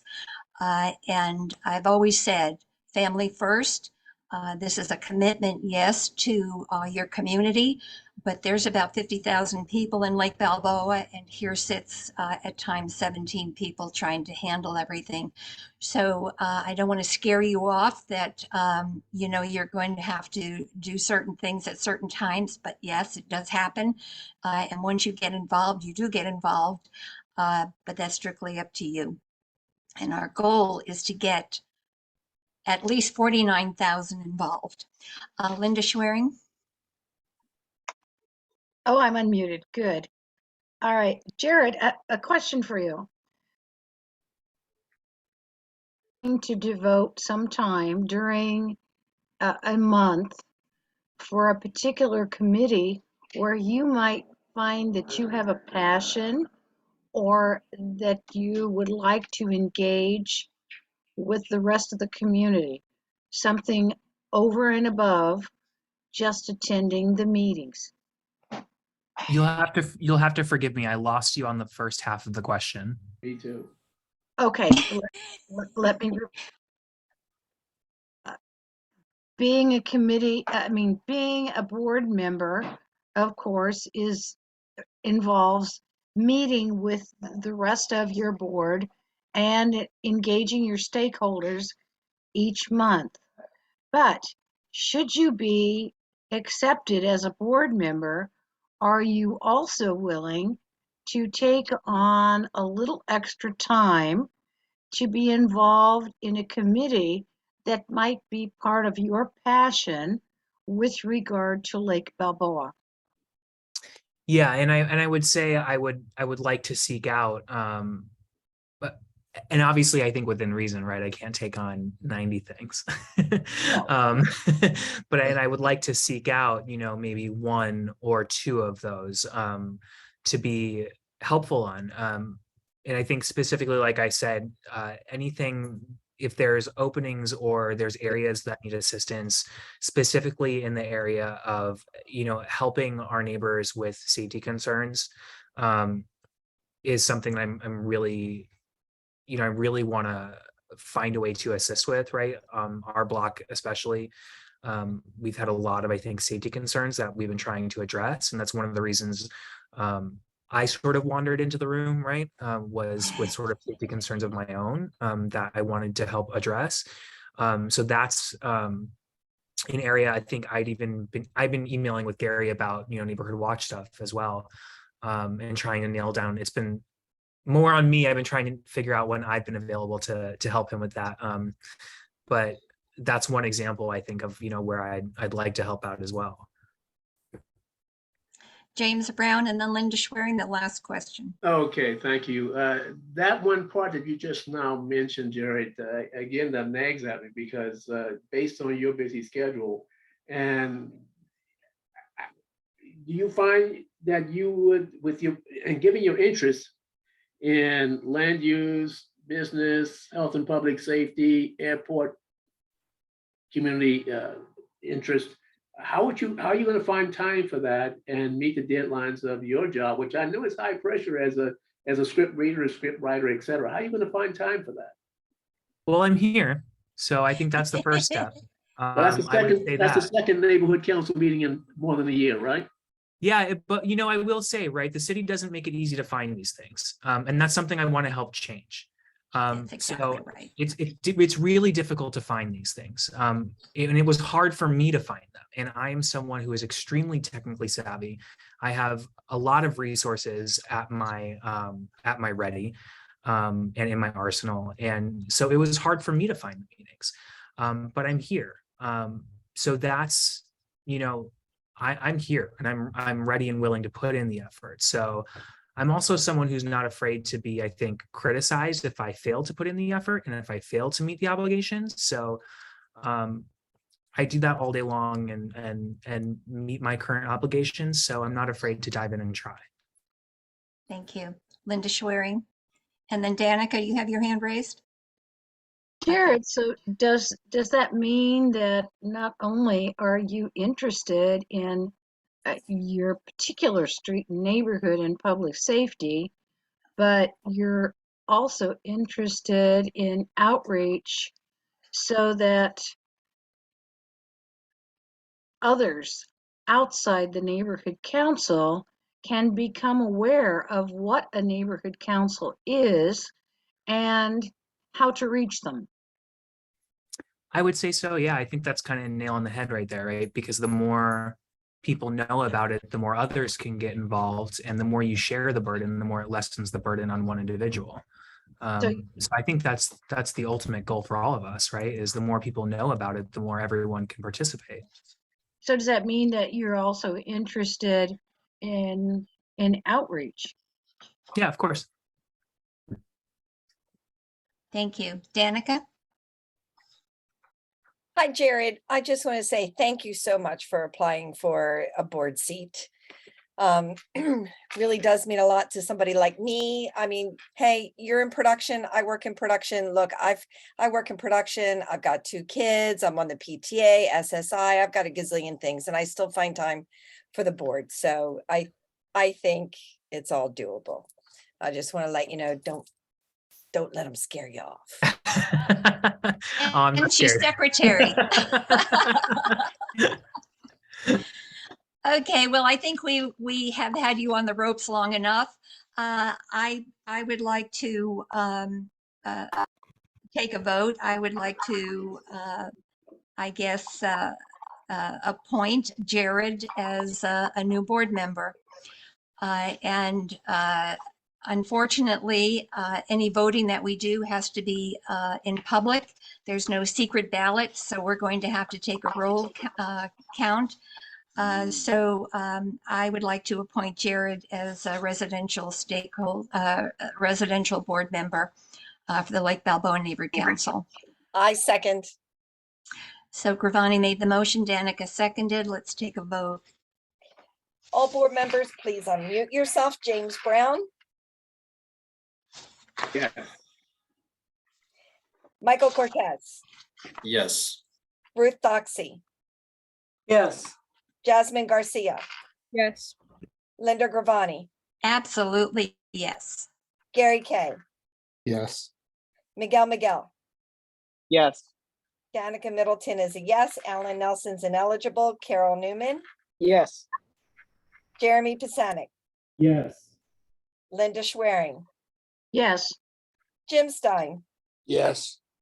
12 yeses, 0 nos, 0 abstain, and 1 ineligible. Motion passes. Thank you very much. So the next thing, welcome aboard. We have to give you the oath of office. Would you raise your right hand? We'll believe that you're doing it. Thank you. Okay, I pledge to represent my neighborhood I pledge to represent my neighborhood with dignity, integrity, and pride. with dignity, integrity, and pride. I will encourage other points of view, I will encourage other points of view, even when they differ from my own. even when they differ from my own. I will respect, value, and consider everyone's opinion. I will respect, value, and consider everyone's opinion. I will find the good in my neighborhood and praise it and promote it. I will find the good in my neighborhood and praise it and promote it. To my neighbors and to my neighborhoods throughout the city of Los Angeles, To my neighbors and to neighborhoods throughout the city of Los Angeles, I pledge to do this to the best of my ability. I pledge to do this to the best of my ability. Congratulations, you're one of us. Lucky you. Thank- You're going to have to do mandatory training. Yay, welcome. Thank you here comes so the much. fun. Thank you. Thank you very much. I shall be in touch, Jared. Thank you. I'm really looking forward to helping out and doing what I can for everyone. Thank Good. you. Thank you. We are Welcome. looking forward to that help also. We're gonna hold you to your word. I really hope so. Okay, so we shall move on then to number 14. This might be your opportunity, Jared. A discussion and possible action regarding the appointment of Lake Balboa Neighborhood Council second vice president. When Sandy left last month, when she resigned, she was the second vice president. So we have an opening for that position. Is there anyone that wishes to fill that seat that's not already holding an executive seat? It might be too early for you, Jared. Carol, would you like to? Yes, I would. Hooray! Oh, my. Linda Schwerin? I was just going to suggest Carol Newman as our second VP. Okay, well, she's ready, willing, and able. Any further discussion or anyone else wishing to arm wrestle for that position? I feel a little bit at sea since I'm no longer a budget advocate. You need something more to do. Perfect. Perfect. Very good. Okay, let's take a vote. Great. Well, I guess I nominate Carol Newman. Carol Newman nominates herself. I'll second. Oh, okay, hang on. So Carol Newman nominated herself. Bonnie second. Okay, all board members, please unmute yourself. James Brown, Yes. Michael Cortez, Yes. Ruth Doxey, Yes. Jasmine Garcia, Yes. Linda Gravani, Yes. Lydia Drosimich is not here. Gary Kay, Yes. Miguel, Yes. Danica Middleton is a yes. Alan Nelson is ineligible. Carol Newman, Yes, I vote for myself. good. Yay! I don't blame you. Jeremy Pisanic, Yes, absolutely. Linda Schwerin, Yes. Jim Stein. Yes. Fantastic. 12 yeses, 0 no's, 0 abstain, 1 ineligible. Motion passes. Thank you very much, Congrats, Carol. Carol. Congratulations. Congratulations, Carol. All right, number 15, discussion and possible action regarding the appointment of Lake Balboa Neighborhood Council second signer for board action certification forms. Linda Schwerin? Oh, that's me. Okay. Since Lake Balboa requires signers for all board action certificates, we currently have one alternate signer, and we also need a second signer. And so with that in mind, I'm proposing a motion to appoint Ruth Doxey as second signer for Lake Balboa NC. Second. Ruth, are you willing? Yes. Okay. Anyone else wanting that position? Okay, so Linda Schwerin made the motion. Who was it seconded? James Brown, thank you. Let's take a vote. All board members unmute yourself. James Brown, Yes. Michael Cortez, Yes. Ruth Doxey, Yes. Jasmine Garcia, Yes. Linda Gravani, Yes. Lydia Drosimich is absent. Gary Kay, Yes. Miguel, Yes. Danica Middleton is a yes. Alan Nelson ineligible. Carol Newman, Yes. Jeremy Pisanic, Yes. Linda Schwerin. Linda Schwerin, unmute yourself if you're muted. I am unmuted, yes. Okay, Jim Stein, Yes. 12 yeses, 0 no's, 0 abstain, 1 ineligible. Motion passes. Great. Thank you. That was easy. Congratulations, Ruth. Okay, moving on to number 16. I'll give a little background here. In the year 2000, Proposition F, as in Fred, was passed, and that was to operate 8 animal shelters within the city of Los Angeles. And it was passed because there was additional space that was needed for animal control officers to solve problems with strays, with abandoned animals, and dangerous animals. Department of Animal Services in January of 2012 leased the Northeast shelter to Best Friends Rescue Organization. Best Friends announced in June 29th of this year, that they were vacating the Northeast shelter. And their contract expires in December 31 of 2022, the end of this year. Department of Animal Services did not publicly announce the intention to release a request for proposal until July 8th, when it was then placed on their agenda. On July 12th, the Board of Animal Services Commissioners approved releasing a request for proposal for rescue organizations to operate the Northeast Valley Animal Shelter. And I want to stress to you that commissioners are like us. They're volunteers. They're unpaid. They're appointed by the mayor and certified by the city council. So we have an animal shelter that should be a municipal animal shelter, but it is or has been used for a nonprofit. So number 16 on the agenda, discussion and possible action regarding Council File 22-0897, request for proposal. Where is my request for proposal? Sorry. Right here.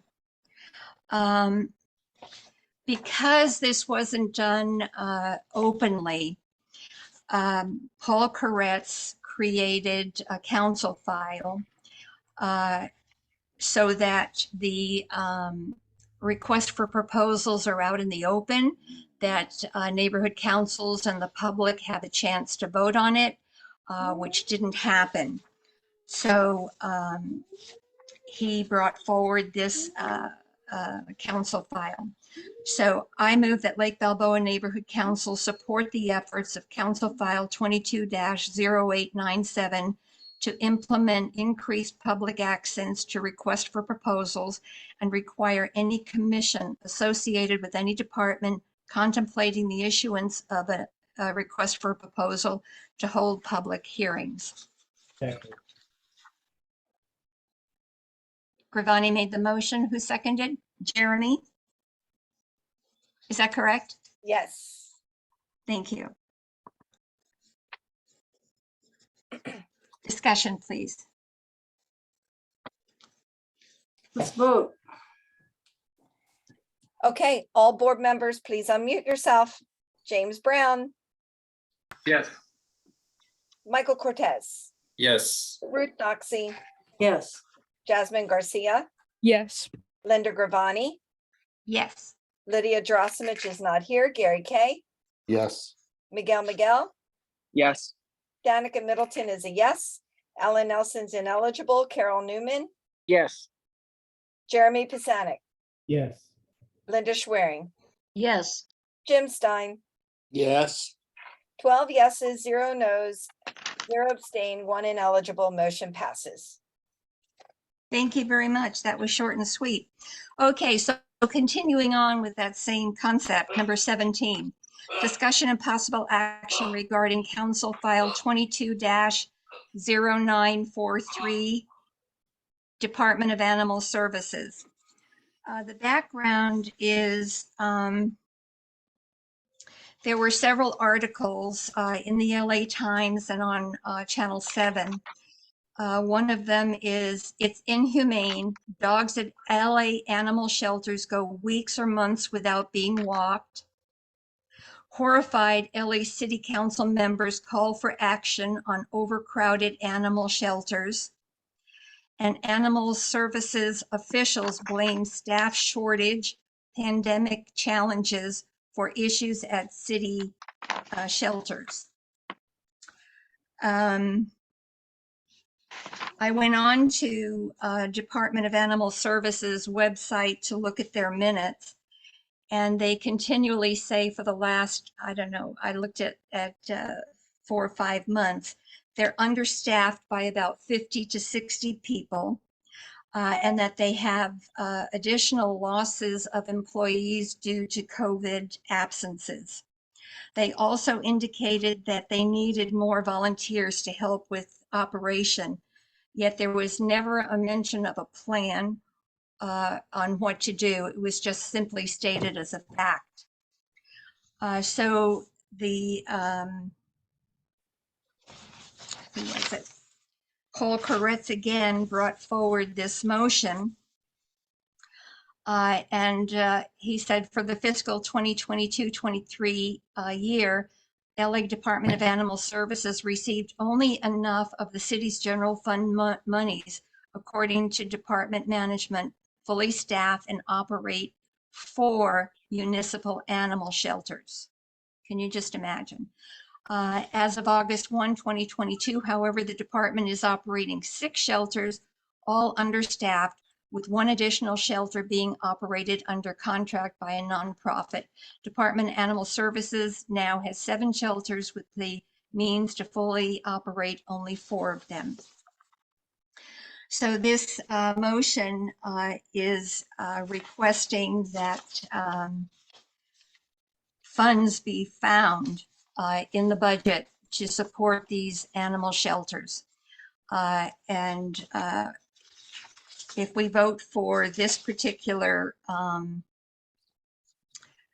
council file, we would be supporting that. So the motion is, I move that Lake Balboa Neighborhood Council support Council File 22-0943 to determine the budgetary needs for the LA Department of Animal Services to fully staff all city animal shelters and all programmatic and departmental administrative needs, and that they all remain as municipal shelters. I second. Linda, also just let you know, there's 3 hands raised for this agenda item. Gravani made the motion, Danica seconded.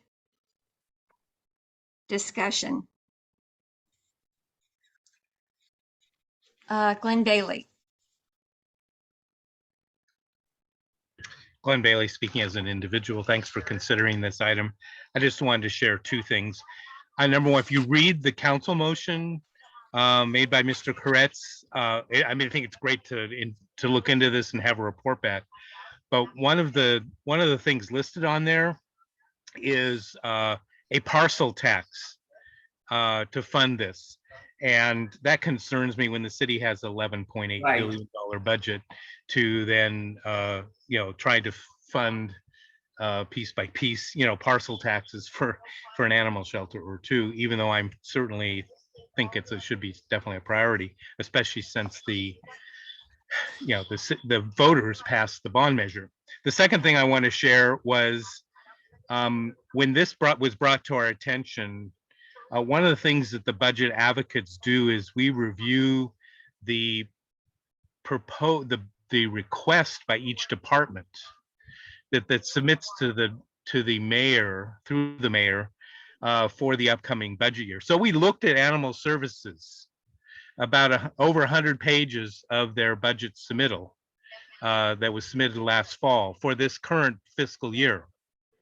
And guess what? Even though they knew that this time period would be concluding for the Northeast Valley Shelter with the nonprofit, do you want to guess if they requested any funding to operate the shelter as municipal shelter? No, they did not. So if they don't request funding, what are their chances of even getting funding? Zero. So I think that the animal services is not, I think they predetermined this, but I just want you to be aware that I think it's unfair for a council member to throw out there of, oh, let's raise the money by doing a parcel tax, when in fact the department itself didn't request money to operate this shelter.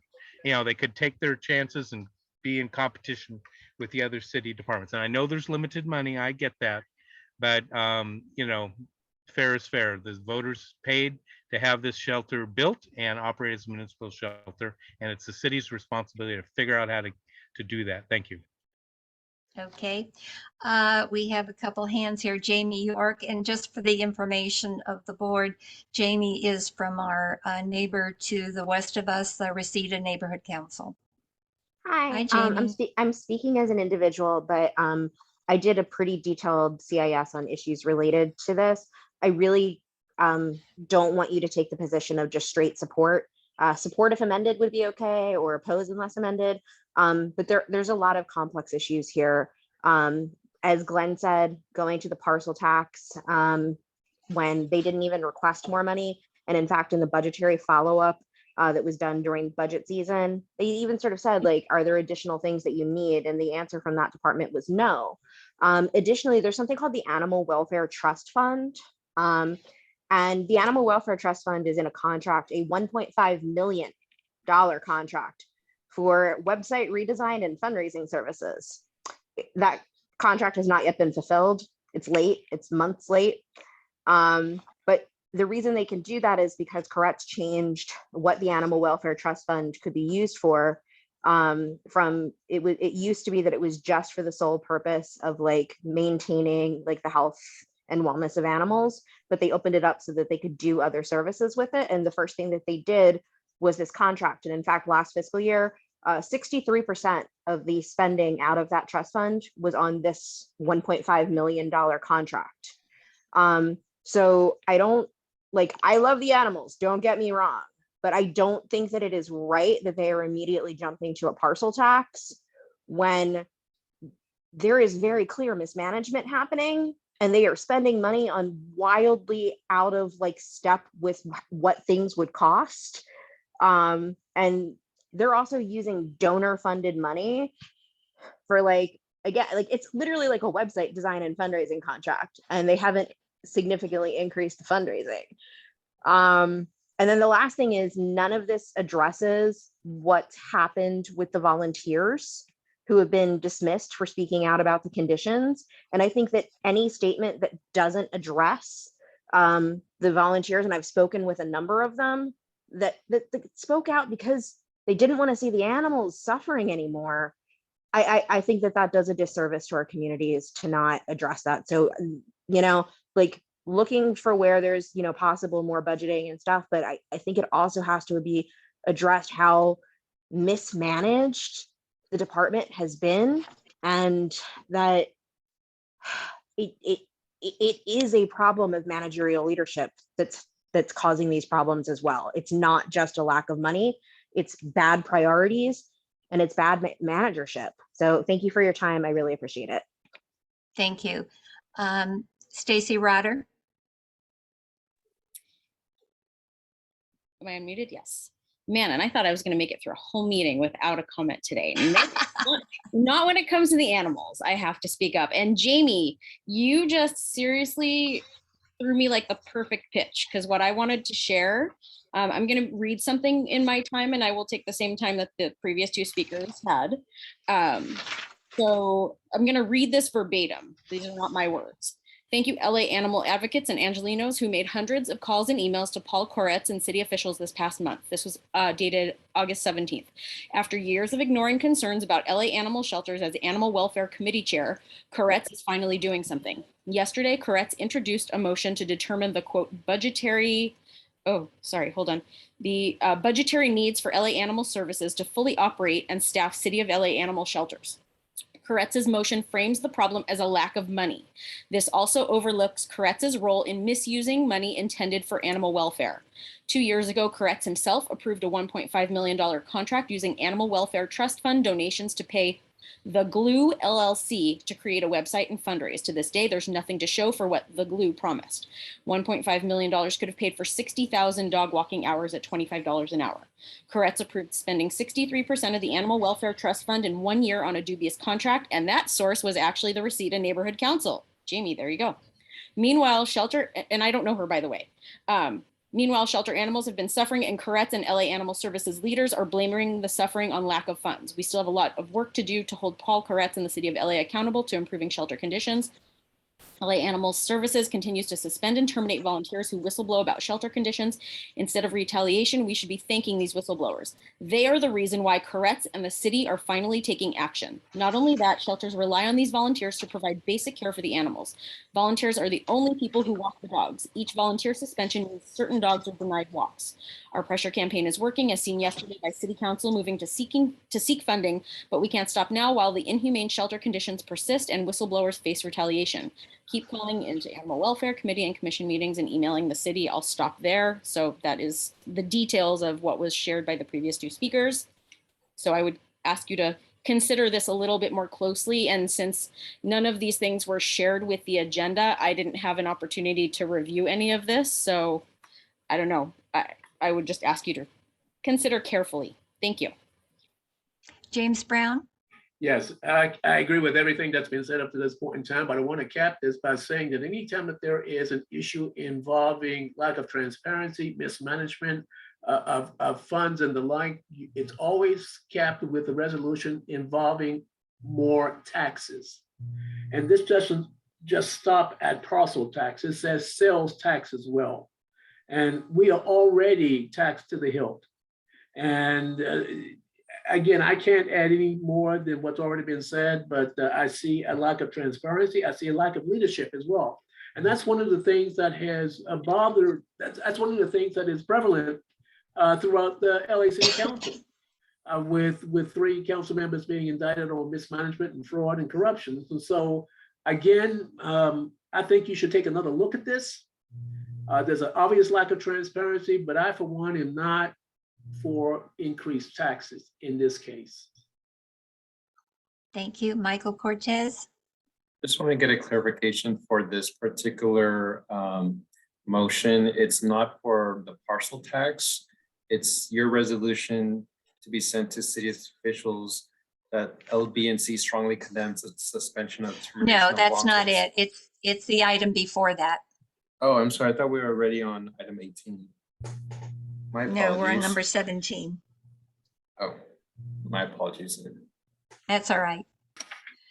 Do we want to table this and research it more, or do we want to change the motion? Let's hear James, the you have your motion hand again. up? Can we hear the motion again?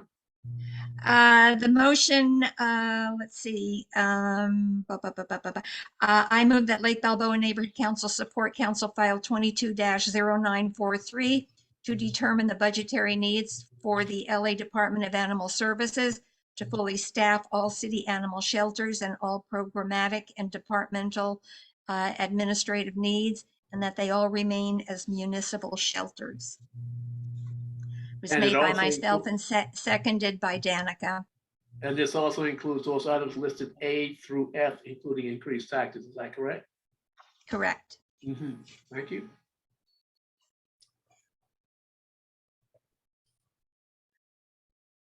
Any other comments? Do we want to look at it closer next month? Yes, no, maybe, yes. We'll have a chance to look and see what they're really wanting to do. Danica?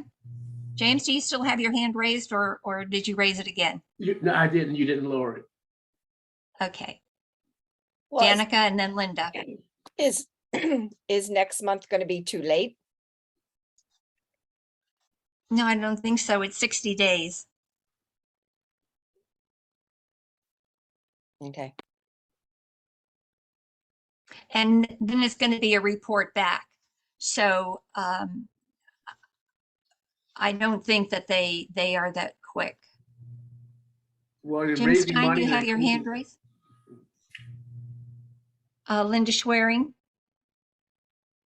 And then in this case, I would suggest that we table it this month and reconsider it at the October meeting. Danica? If we say no, does that mean then that they won't even pursue trying to find money for the shelters? If we support it, we support it as it is. When we don't. Because we didn't change anything on the motion. Okay, If you listen, want to amend it, let's revisit next. Can we amend it tonight and vote on it? but that's, I believe, going to take a lot of time to say, do you want this one or do you want that one? I Okay, think we got need you. to look at it, really take a close look and say, do you want this or do you want that, or what is the alternative? That's my recommendation. Jim Stein, you lost us for a little bit. Jim Stein, unmute.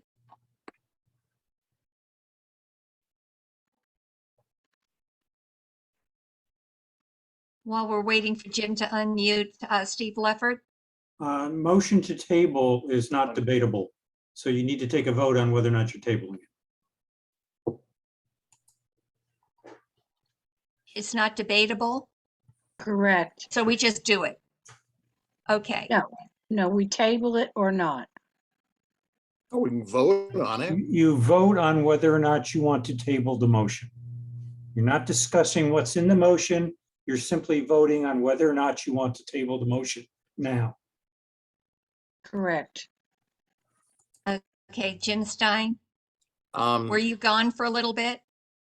I think you took me, I was not a panelist for a moment there. But my question is simply this, the way I understand it, we're asking, they want to find out what it would take to fully fund it. That it doesn't hurt us either way, correct? But they should know how much it takes to fully fund it. We're not telling them how to fund it.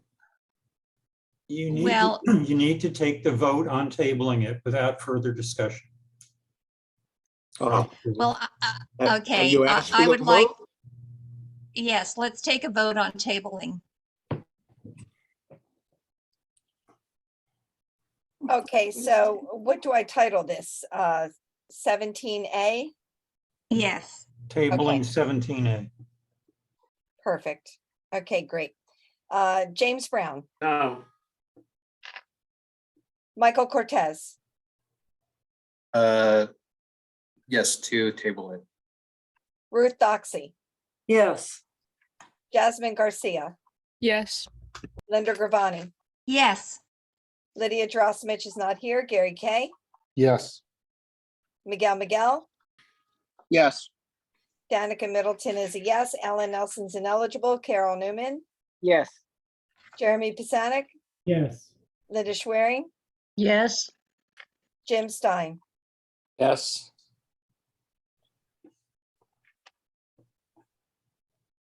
Okay, 11 yeses, 1 nay, 0 abstain, 1 ineligible. Motion passes. Item table. Thank you, appreciate it. what is the 60-day deadline on this? Didn't you say 60 days? That puts it in October, does it not?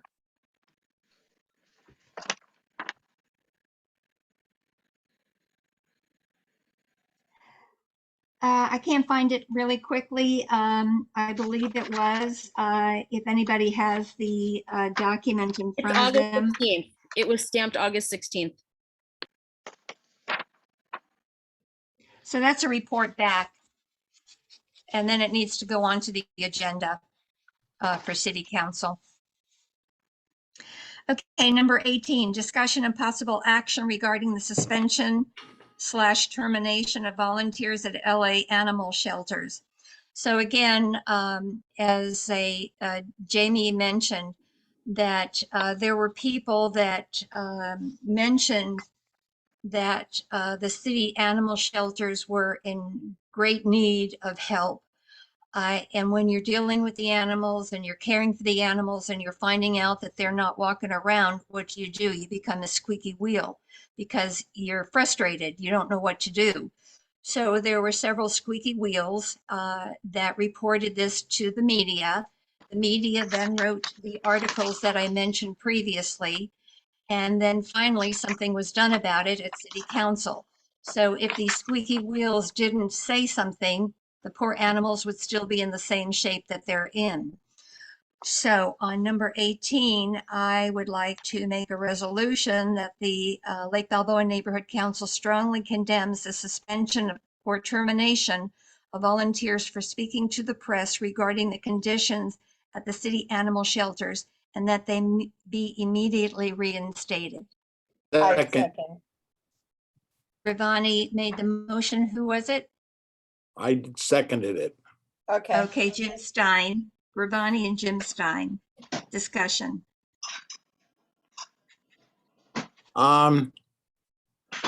This discuss, this just disgusts me that they would fire volunteers. These people are getting, well, maybe not so much. They could fire all of us, couldn't they? But we're elected. When it comes to walking the animals, in 2008, well, if you can remember back that far, my older daughter was working. She was doing just fine. The economy dumped. Remember that? And she was always afraid of animals, but she took it upon herself. She went to East Valley and she worked for 2 or 3 years as a volunteer walking the dogs. And she fell in love with dogs. She learned from that experience. Now she runs an animal hospital. She's got a career out of it. People learn from these things. What are they going to do? They can't deliver newspapers. So the fact that somebody would volunteer, learn a career, advance themselves, everybody benefits, and it doesn't cost the city a dime. It's just ridiculous. It just disgusts me. I'm sorry. I'm off my soapbox. Thank you, Jim. Carol Newman? Yeah, I can remember Jeff Mausner, who's on the Tarzana Neighborhood Council, big animal rights advocate, and also former budget advocate, making a presentation about the firing of volunteers to the budget advocates like 3 years ago. This problem has been going on for a long time. And Jim is right. There's absolutely no excuse for it. And, you know, there's never been any real attempt to justify it. There's huge mismanagement in this department. And I support the motion. Thank you. I call for the vote. Thank you. No, we have a hand raised, James. Jamie York? I'll be very quick, but 22-1111S10 is the general public comment file for the Paul Committee. And that's where we've had to direct any kind of comment on this, because there actually hasn't been any kind of council file on the termination of the volunteers. But in addition, the Reseda Neighborhood Council attempted to read our CIS at the Animal Services Commission. We attempted to prevent, sorry, my headphones just cut out. They actively attempted to prevent our neighborhood council from speaking at the Animal Services Commission despite having timely filed a CIS. So it's really sad and pitiful and extensive in terms of how much they're trying to not have anyone criticize this department for what's happening with the volunteers, and it's disgusting. And the more that we raise our voices, the better, because the animals deserve better and the people of LA deserve better. Thank you. Thank you. And here we are wasting our time to, shall we recuse or shall we not recuse? It's really crazy, isn't it? Okay, let's take a vote, please. Read the motion again, please. It's a resolution that the Lake Balboa Neighborhood Council strongly condemns the suspension or termination of volunteers for speaking with the press regarding the conditions at the city's animal shelters, and that they be immediately reinstated. And that was made by myself and seconded by Jim Stein. Okay, all board members, please unmute yourself. James Brown, Yes. Michael Cortez, Yes. Ruth Doxey, Yes. Jasmine Garcia, Yes. Linda Gravani, Yes. Lydia Drosnich is absent, Gary Kay, Yes. Miguel, Yes. Danica Middleton is a yes, Alan Nelson ineligible, Carol Newman, Yes. Jeremy Pisanic, Yes. Linda Schwering, Yes. Jim Stein. Yes. 12 yeses, 0 nos, 0 abstain, 1 ineligible, motion passes. Thank you very much. Number 19, discussion and possible action regarding Department of Neighborhood Empowerment done issues with community impact statements.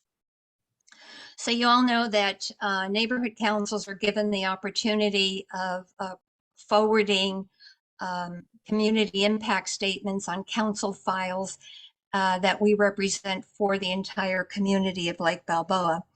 And they have they being the city, has divided them into 2 sections. One section is the city clerk that handles the committees and city council, and the other is handled by Department of Neighborhood Empowerment, and that section would be departments and commissions. So when community impact statements were sent via the portal, an unknown number of email addresses were no longer accurate. Reseda Neighborhood Council received bounce backs to their community impact statements.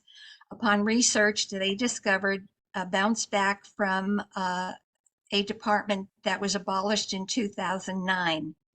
Dunn states that they updated the database a year ago to add the redistricting commission. They don't state that they updated or corrected anything else. They just updated the database to add the redistricting commission.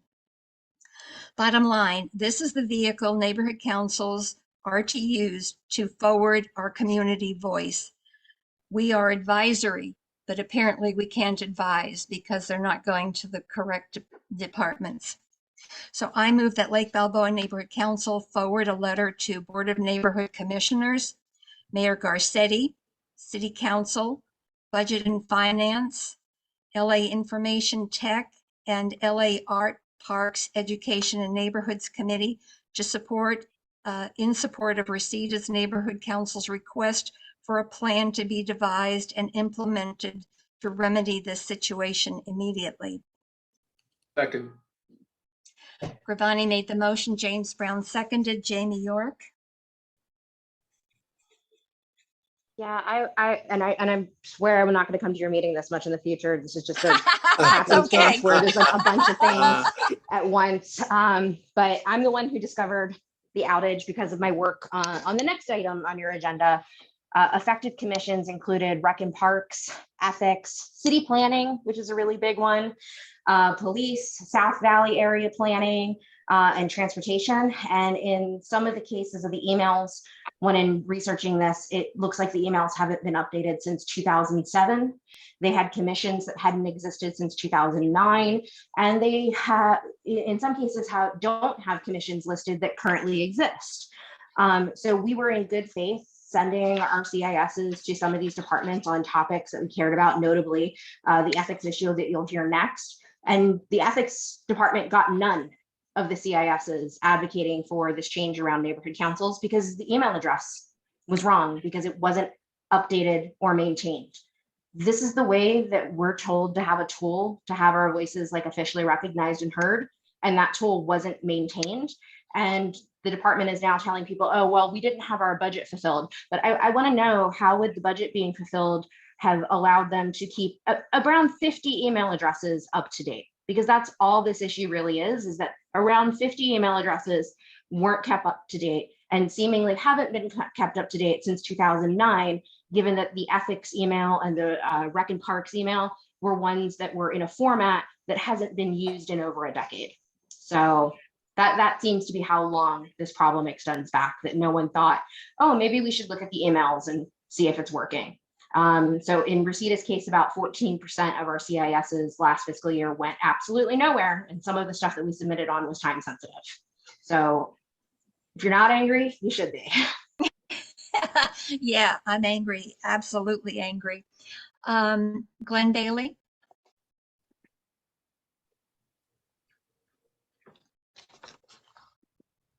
Sorry, I'm gonna have to pass. I'm giving a report.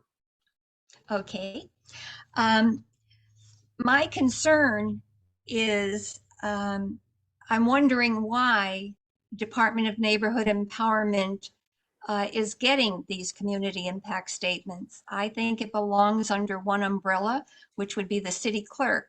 I don't need the Department of Neighborhood Empowerment reading our community impact statements. They keep saying they're understaffed as well. They're too busy doing other things. They don't have time to update this. And I believe it's the city clerk's job to notify all the departments and commissions, et cetera, of what it is that we'd like to advise them of. I don't think it belongs to the Department of Neighborhood Empowerment. So how do Any you other comments? How do you plug this dike? I beg your pardon? So how do you plug this dike?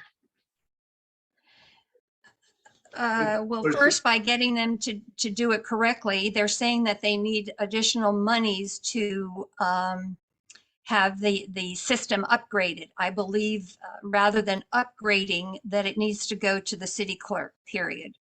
But the thing at the moment is that we want to have the departments, well, have Department of Neighborhood Empowerment on the rack, to be quite candid, that they should be doing this. It's part of their job. This is, we're an advocate organization, and our voice isn't being heard. And it was August 10th, I believe this issue was brought to light. Is that correct, Jamie? Was it around August 10? I can pull it up from my email. Just one second. The reason that's important, yeah, if you have it, that would be great.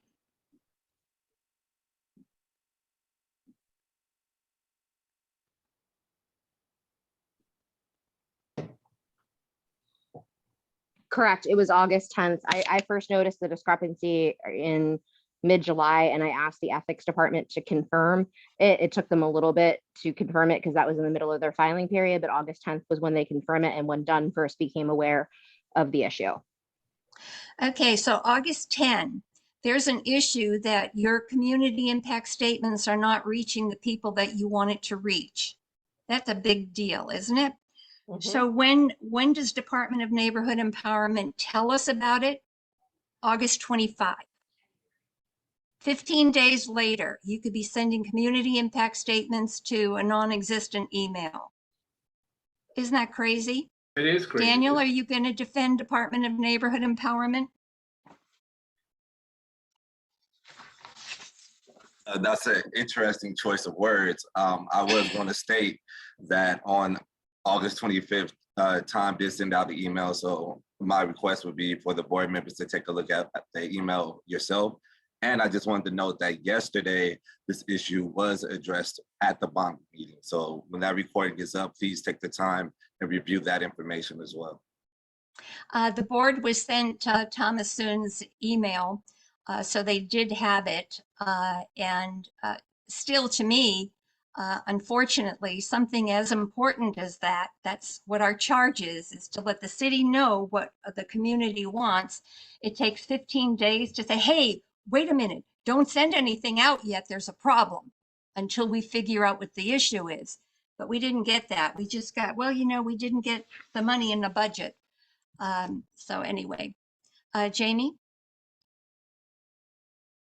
Yeah, they also said that everything was fixed, but there were three, to my count, at least 3 commissions that are still missing, which also included the Climate Emergency Mobilization Commission, which you think people might care about given, you know, the heat wave that we're in. And the fact remains is that had I not followed my intuition on this issue, no one would know that this had happened because there was no system in place to regularly check the emails, because they're trying to say, oh, we last checked it, you know, a year ago. Okay, but then how do you have emails that are over 10 years out of date and don't work still in the system? Like, it's not a glitch. It was rot. It was systematic, complete disregard of the system that lets us use our voices, and work from neighborhood councils was not received because of that rot. It's just absolutely mind-boggling. And by the way, those 3 commissions are still not in the system. So, and Reseda, which is the one, you know, that initially pointed out, still has not gotten any official communication to our neighborhood council about the missing, like officially, the missing CISs. And we put a lot of work and dedication into the work that we're doing. And yeah, no, it's just, it's not excusable. And it's Frustrating. Yeah, it's Yes, extremely frustrating. Frustrating. Absolutely. Thank you, Jamie. Glenn Bailey, last.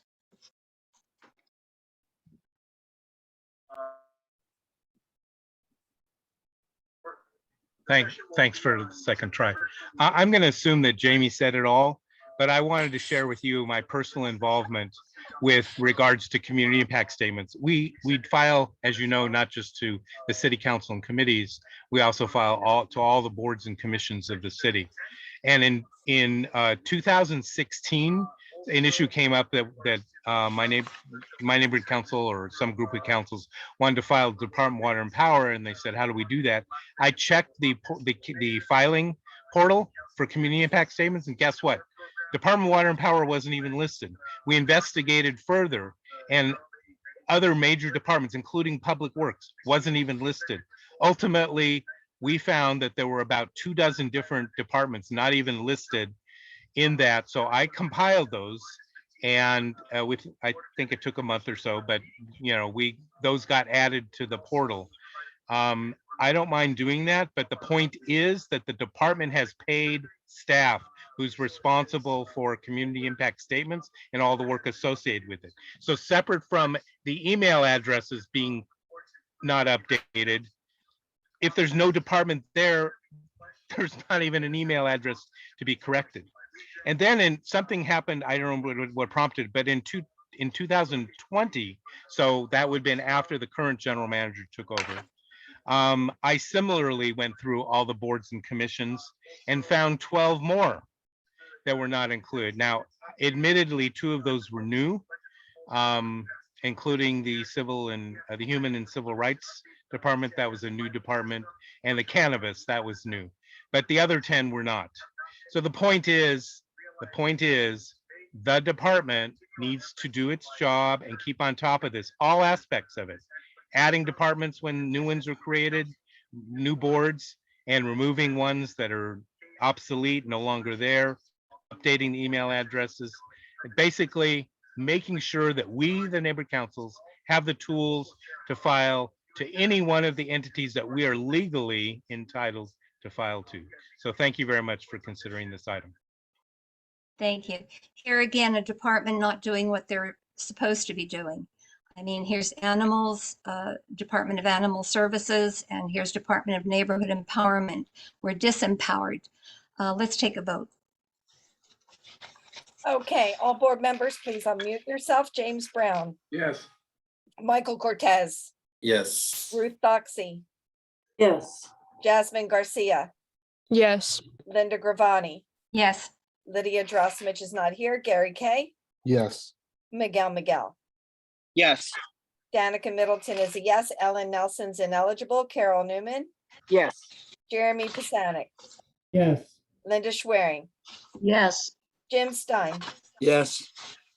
12 yeses, 0 no's, 0 abstaining, 1 ineligible. Motion passes.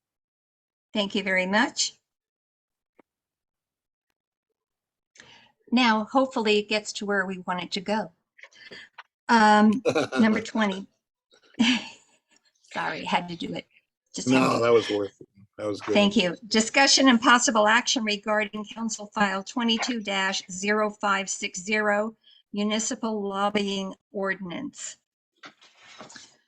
The current lobby ordinance states that a lobbyist disclosure is only required for written communication to neighborhood councils.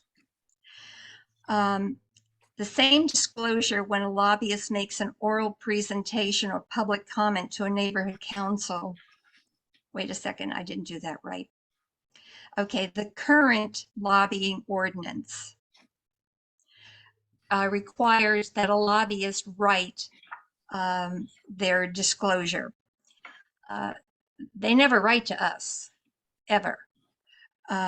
So we're looking at an oral presentation or the same disclosure. So when somebody comes to a neighborhood council, which we really don't know if they've ever done before, but there are several neighborhood councils that are in land use issues, etc. And lobbyists do not identify that they're land use. They would go to public comment and just say, blah, blah, blah, I'm for it, go for it, or against it, or don't do it, and not say that they are a paid lobbyist. So, okay, the same disclosure when a lobbyist makes an oral presentation or public comment to a neighborhood council that is related to their lobbying efforts. And under speaker cards would ask when we were meeting in public, ask if you were a lobbyist before you would speak. But AB 361 says, no, you don't have speaker cards now that we've got COVID-19 and we're not meeting in public, so you can't have speaker cards. So we believe the lack of oral lobbyist disclosure requirements leaves many neighborhood council board members at an information disadvantage. And I sent forward a draft. Actually, the draft was written by Jamie York for the Reseda Neighborhood Council. And so I would like to make a motion. I move that Lake Balboa Neighborhood Council support the changes, the municipal lobbying ordinance in Council File 22-0560, and to also include oral presentation or public comment to a neighborhood council that is related to their lobbying efforts. Request a similar lobbying disclosure for city council and committee meetings, and adopt a nonprofit exemption of $200,000 in revenue or $500,000 in assets instead of the proposed $2 million. And why the change in amounts? Gravani made the motion. Is there a second? Second. Okay, Gravani made the motion. Jeremy seconded. Okay, Jamie York. So this is the reason I was here tonight. Thanks for accommodating me. And there's like 27 neighborhood councils that have now voted to support or support if amended. It's really important, but I heard the question of why the change in revenue. Right now, the Ethics Commission is proposing a $2 million exemption, but 16% of profits, nonprofits in Southern California make $1 million or less. So if you make it 2 million, that means basically almost no one is subject to disclosure.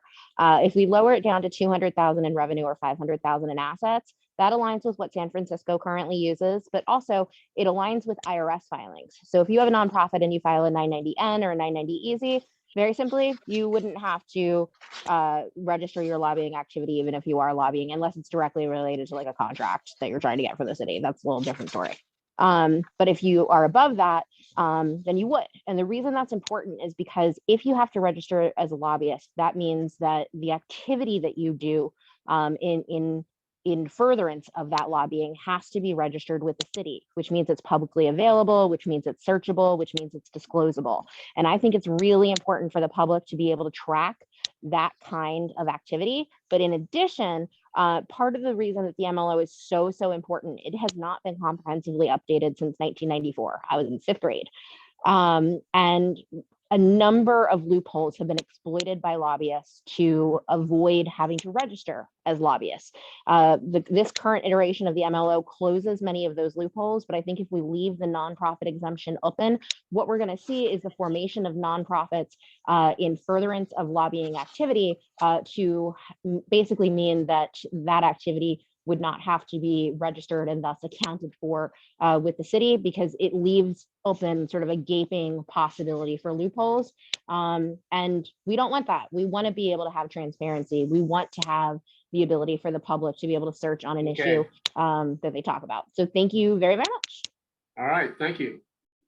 Thank you. And if you don't recall, there are several elected officials that have had their hand in the cookie jar in the past, and we need to be really aware of what's happening. And if we don't know that this person is a lobbyist and possibly doing something unsavory, shame on us.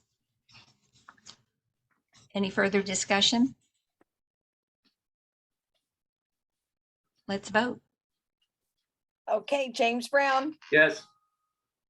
Michael Cortez, Abstain. Ruth Doxey, Yes. Jasmine Garcia, Abstain.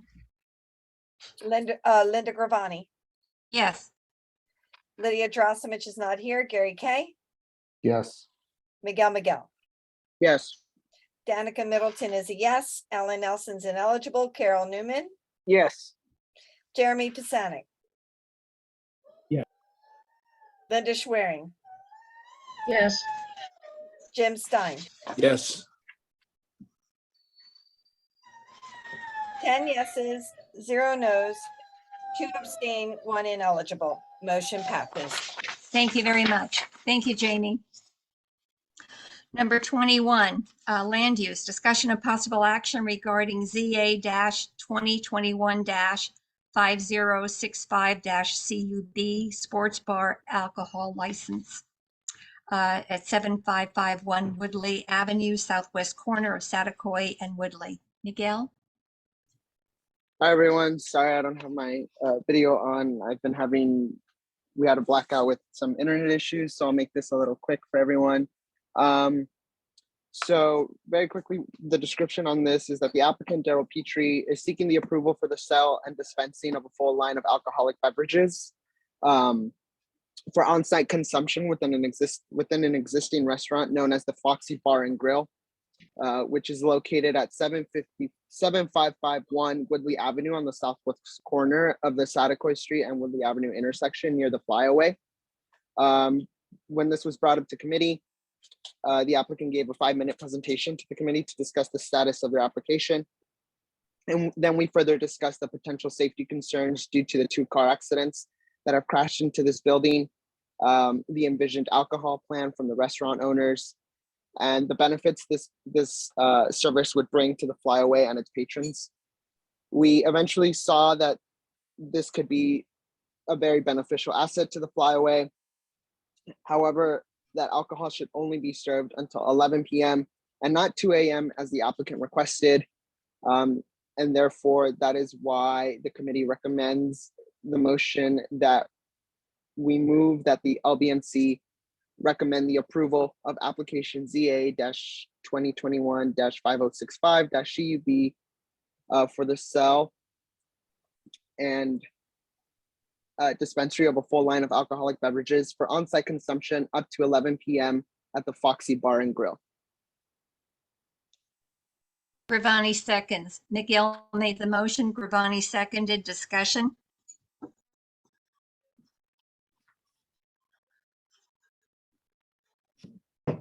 Let's take a vote.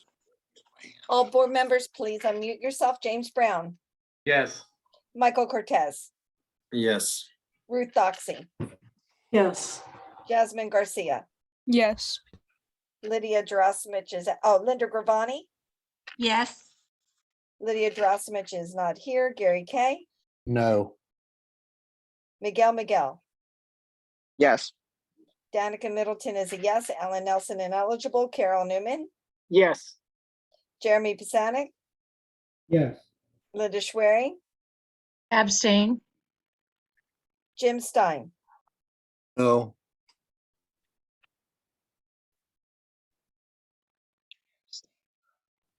Nine yeses, 2 noes, 1 abstain, 1 ineligible. Motion passes. Thank you.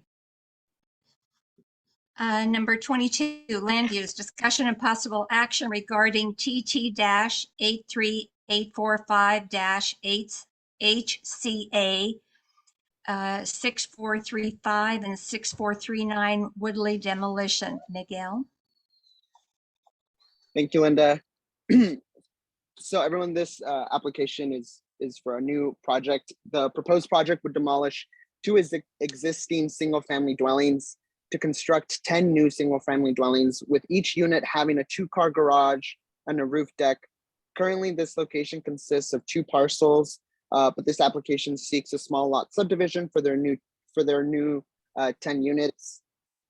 When brought to committee, we discussed that these 2 parcels that would be used do have 2 homes presently on them, but are currently vacant and deteriorating. And so we highly discussed the benefits that this new project could bring with regards to relieving some of the highly needed density and highly needed housing throughout the city.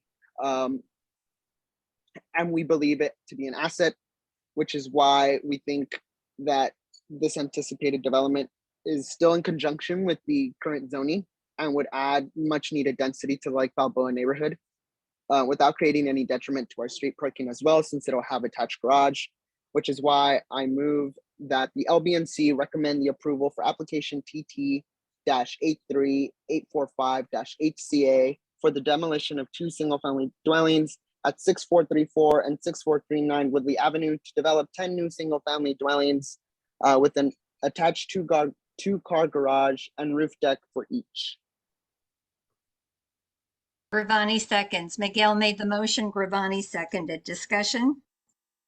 The address is incorrect in the motion.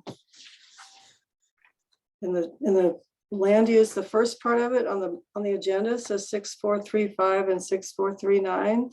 But when he read it, he said 6434, which would be across the street from 6439. Correct. Thank you. I will reread the motion. So we need to make that correction. Yeah. So the correct one is 6435. 6435. Okay, thank you. Thank you, Ruth. Any further discussion? Jeremy, you raising your hand? Oh, yeah, thank you. Yeah, I just wanted to ask, in terms of the particulars of the property, I mean, we've got 2 single-family homes going to 10 dwellings in the same. So I imagine this is multi-story. I mean, is this apartments? How's that going to work exactly? They're basically like townhomes. That is what was given to us, and so they're being subdivided. Small subdivisions, but they're fairly large parcels. Yeah, this is practically across the street from me, so I've been curious to see what was going to happen to those properties. They're a little bit of an eyesore. They've been a little bit run down, and you know, most of the properties on that in our particular block happen to be multi-resident, so including my own. So I guess it sort of fits. Correct. Okay, cheers. Linda Schwerin.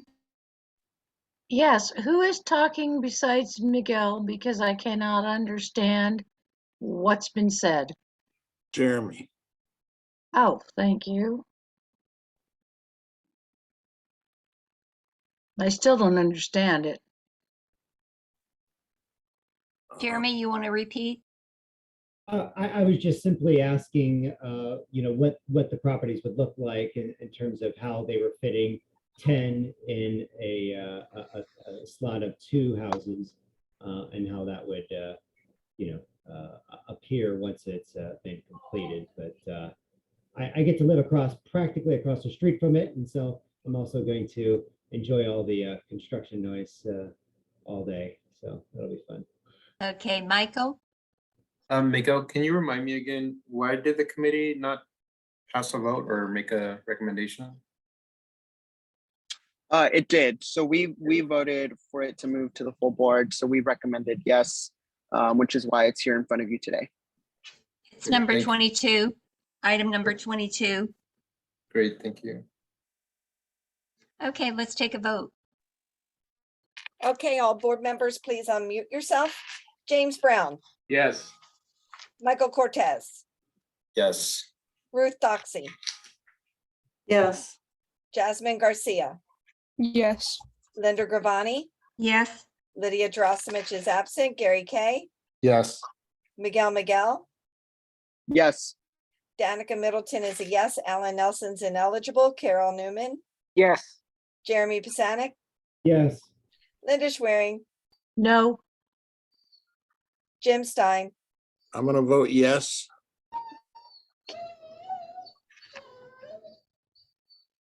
11 yeses, 1 no, 0 abstain, 1 ineligible. Motion passes. Thank you. Number 23, land use discussion and possible action regarding Valjean Villas, ADM 2022 5043 DB PHP HCA, which is 16150 West Van Owen Street. Miguel?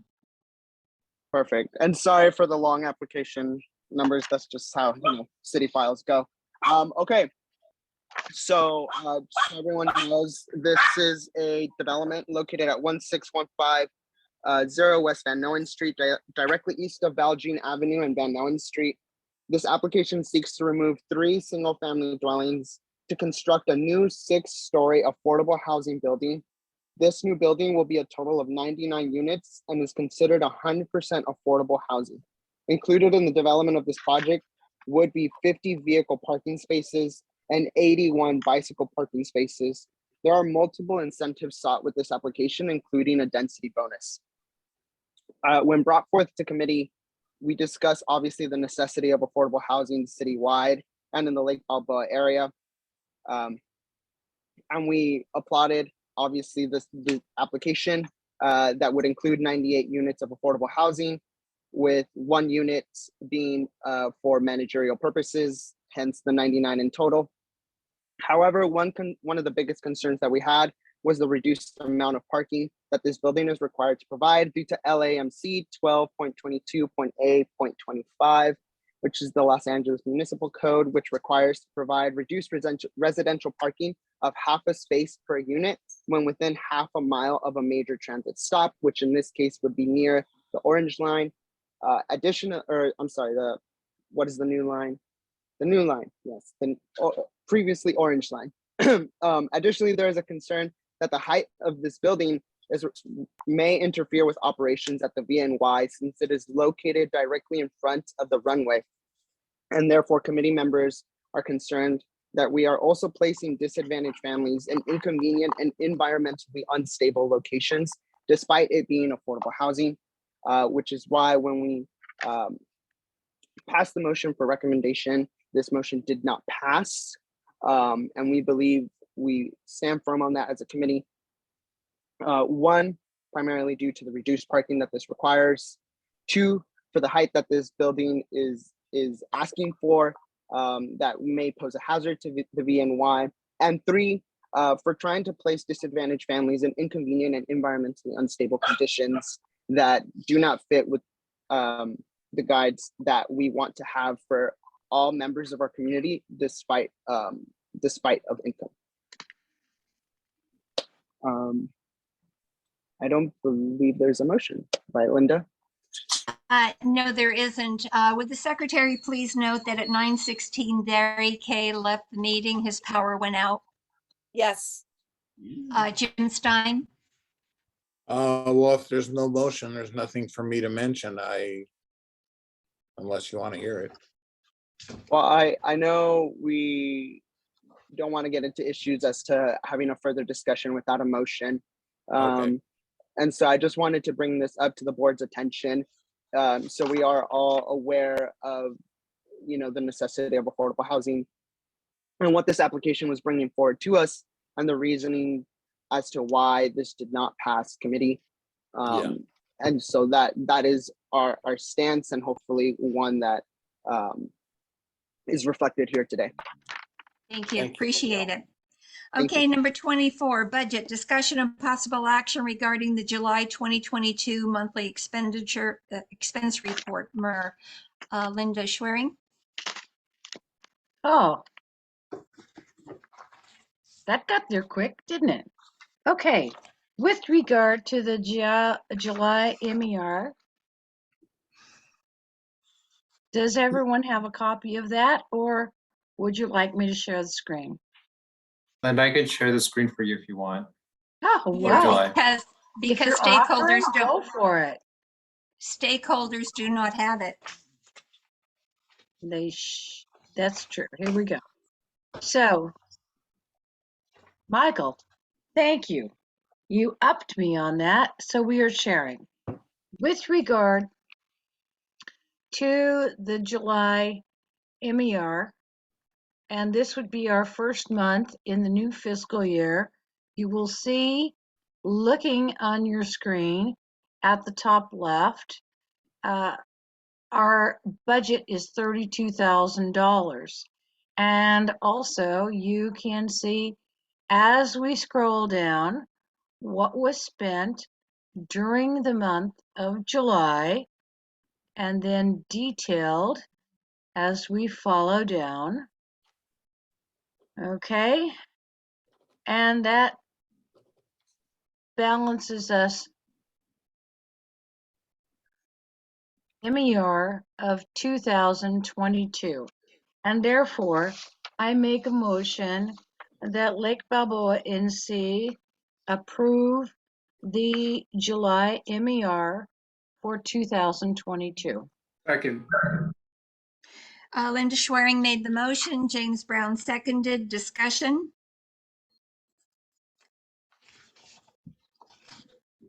Let's take a vote. James Brown, Yes. Michael Cortez, Yes. Ruth Doxey, Yes. Jasmine Garcia, Ineligible. Oh, that's right, sorry. Linda Gravani, Yes. Lydia Drasomich is not here, Gary Kay's left, Miguel, Yes. Danica Middleton is a yes, Alan Nelson ineligible, Carol Newman, Yes. Jeremy Pisanik, Yes. Linda Schwerin, Yes. Jim Stein. Yes. 10 yeses, 0 no's, 0 abstain, 2 ineligibles, motion passes. Thank you. Number 25, discussion and possible action regarding the August 2022 monthly expense report. Linda Schwerin. All right. Thank you for sharing the screen, please.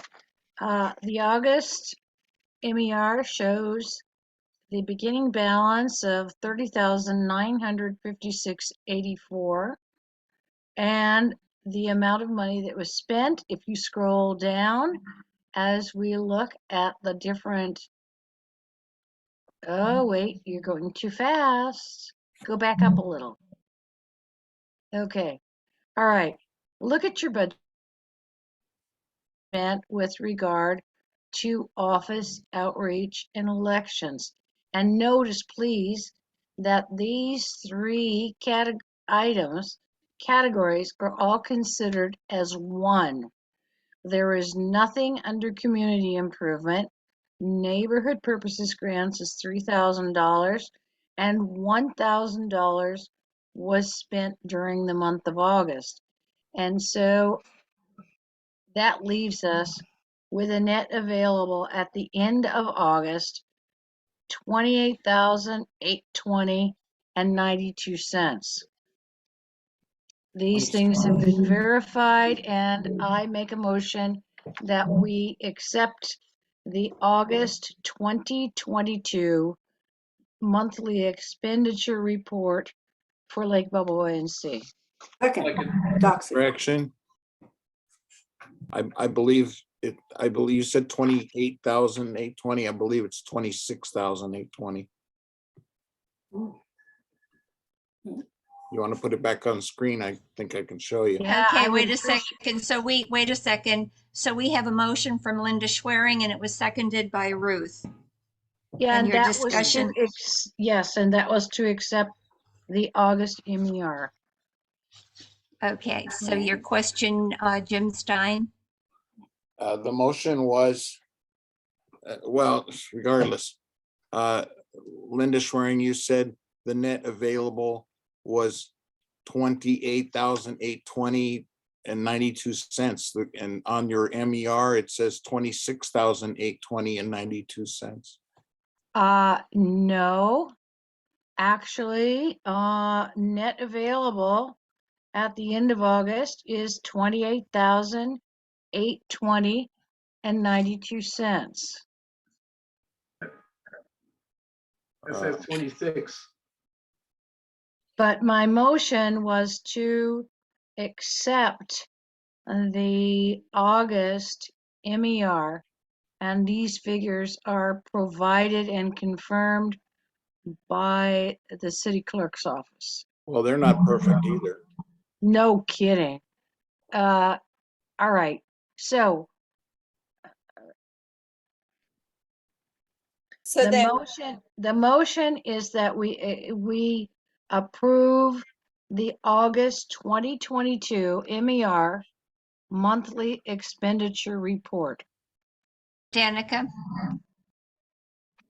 Okay, so Doxy already seconded. Okay, so the discrepancy is that the net remaining amounts differ in $2,000, because if you look under outreach, the three categories for outreach over on the right, that says 26,820.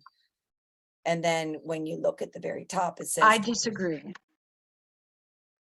Can you put it up on the screen, please, Michael? Yeah, please. Thank you.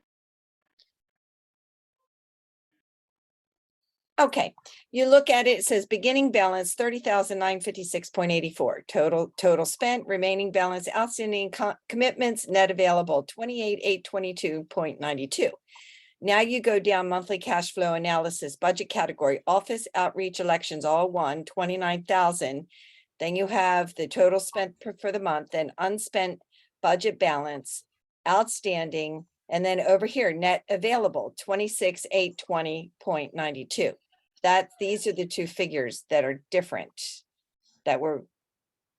Is this 26,820.92 supposed to be the 28,820.92? What are you asking here? The $2,000 differential It's right for here. purposes grant that was approved and expended during the month of August, but has not actually been processed through the portal with the city clerk as of today. Gotcha. Okay. But don't you add the 2,000? You get the 2,000 for the neighborhood purposes grant. Add that to the 26,820.92, and you've got the 28,820.92. It matches, yes? Yeah. Okay. I'm sorry for any error I've made. You didn't make an error, you just did a question.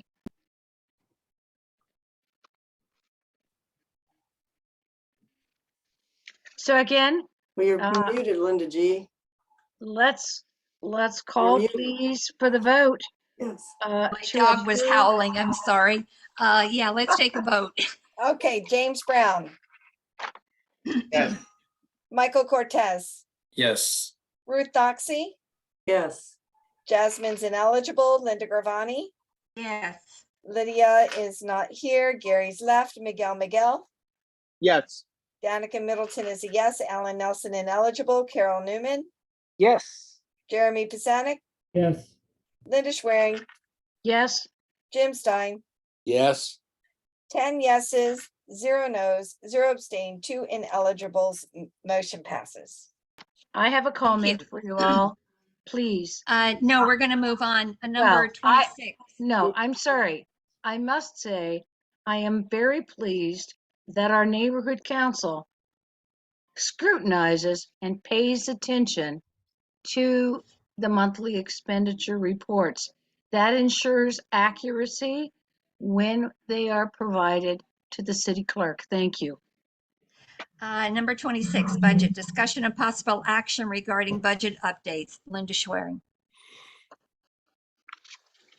Okay, with regard to the budget update, which of course I'm not prepared for, the budget for the neighborhood council is $32,000 for this year.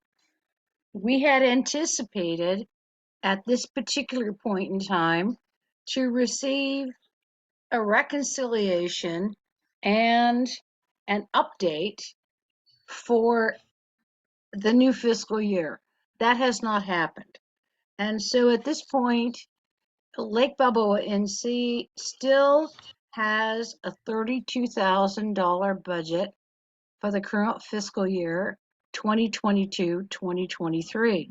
I anticipate and hopefully the city clerk will have the reconciliation for the previous fiscal year as well as our finalized rollover amount during this particular month in September, at which time the budget committee will review those items and make an allocation estimate and then provide them to the neighborhood council at the October 2022 general meeting.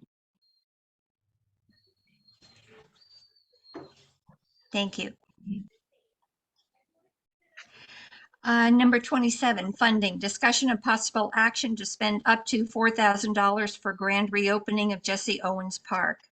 Jim Stein.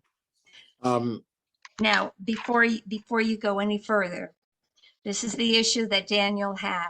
He said it was not discussed at the Rec and Park meeting. I believe it was on the July agenda, but there was a mix-up regarding the Zoom information, so that meeting was not held. Pardon Now, me, it Linda, I doesn't think mean it was taken. Excuse me? I think you're mistaken. Daniel's concern was the goats. No, he also mentioned the Rec and Park funding. But he didn't mention. Daniel, are you still there? Excuse me. Daniel, are you still there? Yes, the president is right. My concerns was item number 27 and 28. Okay, so does anyone have any need for a long discussion? Apparently, you're unhappy with it because it was on the July Rec and Park agenda. Is that correct, Daniel? Again, interesting choice of words. Because that meeting did not happen, it is recommended that you redo that meeting with those two agenda items. So again, the recommendation is to table these two items, 27 and 28, so that you Okay, can properly discuss it. Okay, so let's properly discuss it. Because it would come to the neighborhood council for a vote anyway. So the discussion would be that Jesse Owens Park is going to be reopened. There's going to be a ribbon cutting. There's going to be additional information on the election, I believe. So Jim, would you like to give a full report, please? Yeah, I'm going to start by saying this. The email that you sent me, Daniel, didn't say anything at all about the Jesse Owens Park grand opening. Further, on the July meeting that we did not have, the Jesse Owens Park grand opening was not agendized. Yeah. It wasn't on there. And we didn't have the meeting. Now, if you want to talk about the Jesse Owens Park grand opening, that was in Yes, last I do. month's Let's meeting, talk about August. it now. It was a regular meeting. Let's talk about it now. What do you want to do? Give us a scoop, everything. Dot every I, cross every T. I'd like to make a motion that the neighborhood council approve up to $4,000 for the Jesse Owens Park grand opening event. I have Wait a second. I second. Wait a minute. Okay, Jim Stein made the motion. Danica seconded. Discussion. Go ahead. You can discuss now. Jim. Well, me? Okay. Members of the Jesse Owens Park group, myself, and others over the last period of time have gone out looking for the best prices we can find for food items. We've gone out by phone and in person to look for items from businesses who might be interested in donating toward opportunity drawing.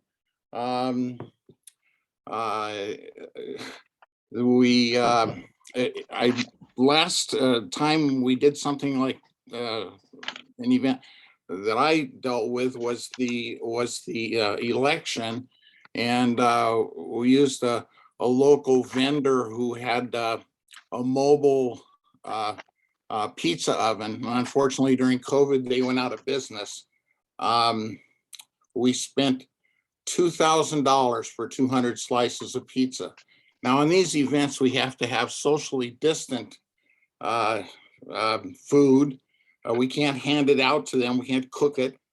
And I looked for another mobile pizza type thing. And for the exact same thing, they wanted $5,500, which is slightly out of our range, as you can imagine.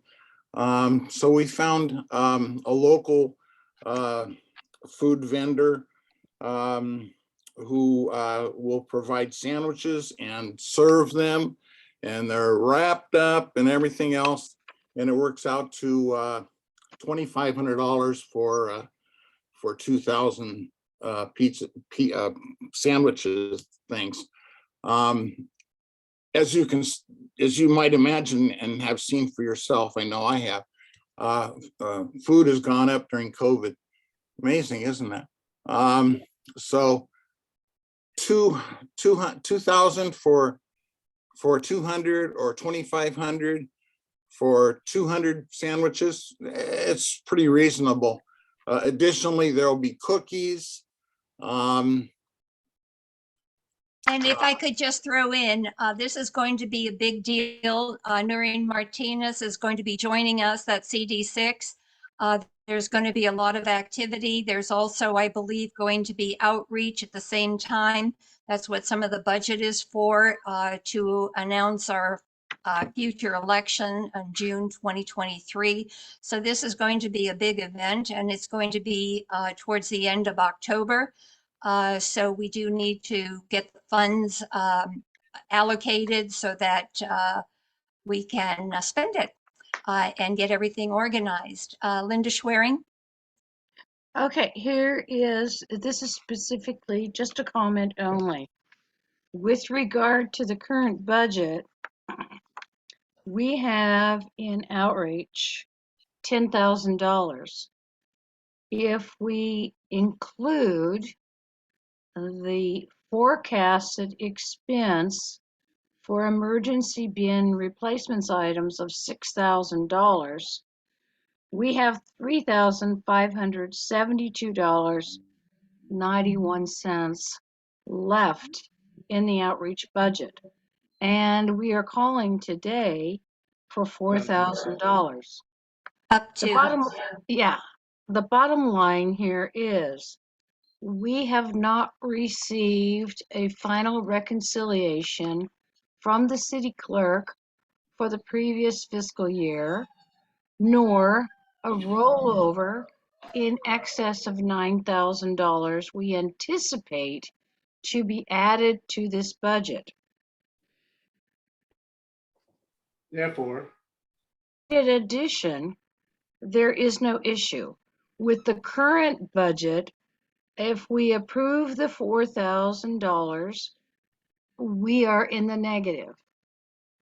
So it's up to the council to decide whether or not we wish to anticipate an additional $9,000 in October and approve this today or not. That's my comment. Can we take $1,000 from election in the meantime? I don't suggest that we take anything from elections because none of the $6,000 for the emergency preparedness items have been spent, nor do that being spent soon, because we have to revisit that particular issue at a future meeting. So you're basically okay with us doing up to $4,000 today and juggling the $6,000 at a future date? Is that what you're stating? That is because correct, if it's but an issue, if it's a treasurer issue, then we can take $3,000 from outreach and $1,000 from election, and we're good. If you're okay with us doing fancy footwork and doing $4,000 because we haven't used the $6,000, does that make sense? well, at this point, because there is no immediate expense for the $6,000 for the emergency preparedness bins. So you're That- okay with it, in other words. So The yes. $6,000 remains as forecasted, and the Okay. $4,000 today would be acceptable. But the neighborhood council should be aware that this is an issue that will be revisited and likely will happen in October. Thank you. Danica? I highly recommend that we support this opening at Jesse Owens Park. It is such a much needed addition to the neighborhood, to Lake Balboa. It's such a great thing. So I just want to say that. I wish I Thank had you. a photo to share. Do you have a photo, Jim? That's okay. We don't need it. We got it in the mind. Daniel? Thank you. Just again, my final offering to the board is to just caution around voting on these items tonight because members of the public haven't had the opportunity to hear the discussion at the committee meeting. That is why it was being asked that it's tabled until the RAP committee actually has a discussion, and then it goes to the full board. So my caution is in compliance, just so that in the future, a stakeholder doesn't reach out and say, hey, actually, I didn't see this at the committee. There wasn't a committee. How can this be here at this meeting tonight? So I really want to caution, I do not want you all to vote on something that is going to get bounced back to the committee. Please table the item 27 and 28 tonight. And that's all I'll say for the rest of the night in regards to it. Thank you, Daniel. You're Jim welcome. Stein. Sorry, we're so tough on you, Daniel. You touched Jim on this a Stein? little bit, but the Jesse Owens Park is like really huge. The city is spending over $1 million on this rehab. The organization over there is really, really big and together on this. And this is an opportunity for 3 different committees to work together. Not only Rec and Parks, but also outreach and also elections. And this is an opportunity for all those people who have an interest in that park to come to see how we all work together and possibly be interested in working with us. Further, I don't want to go back and give you a hard time, Daniel, but this was on the August Rec and Park agenda. August, and we had that meeting. It was a regularly scheduled Rec and Park meeting, which we had, and everybody came to it, and we talked about it, and now we're talking about it tonight. Thank you. Carol Newman.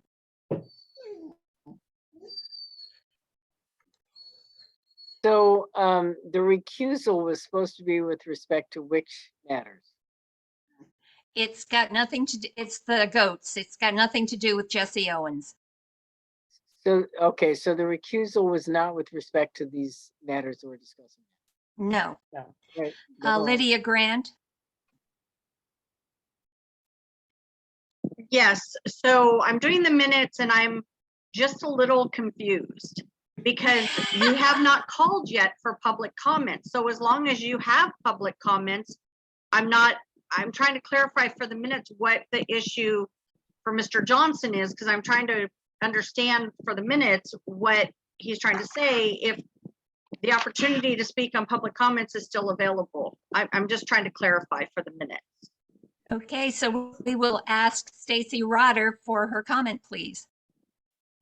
I'm public. Hi, nice to meet you. So I don't think anyone, including Daniel, is not in support of this project. I think we're all excited about it. I mean, I've driven by, and don't tell anybody, tried to take a picture while I was driving by, but you know, that didn't come out well. But so I would have shared a picture with you guys, but it was not pretty. But I don't think that's the issue. And I'm a little confused because I was at those 2 meetings and I don't recall the discussion around the specific details of this, what we're discussing now. And so I looked at both the July and August agendas and it's not there. So that's why, you know, I'm a little confused about what we're all talking about. And I was at those meetings and I'm, like I said, I'm confused. I'm looking at the agendas right now. Well, I believe Daniel has an issue because it was not discussed at a committee meeting. But the committee brings it forward to the full board. The committee has no authority whatsoever other than to say, hey, we talked about this and this is what we're presenting to you. So what would have been presented at the committee meeting is being presented tonight. So the full board can vote on it. And again, the committee meeting has no authority to approve anything other than to bring it forward to the full board. Tonight it's being brought, I'm sorry? Oh, I said, thank you for explaining that, because it felt like this conversation happened already and I didn't hear that. So I was just crazy making. So thank you. Yeah, no, it is crazy making. But the idea is that any committee, just like land use this evening, okay, land use said, well, we recommend blah, blah, blah.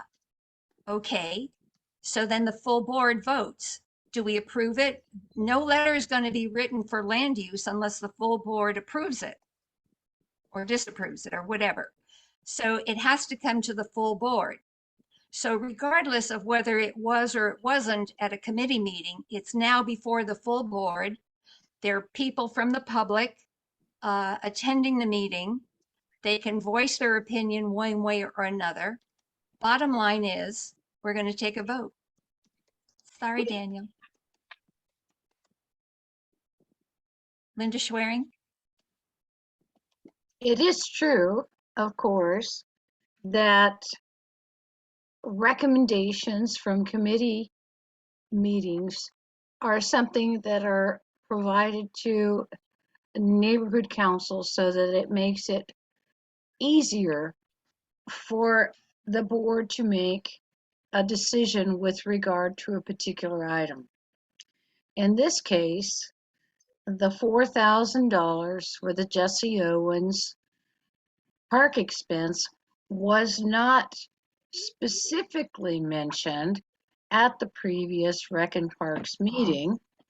However, it has been detailed and mentioned today at this Lake Balboa Neighborhood Council meeting in September.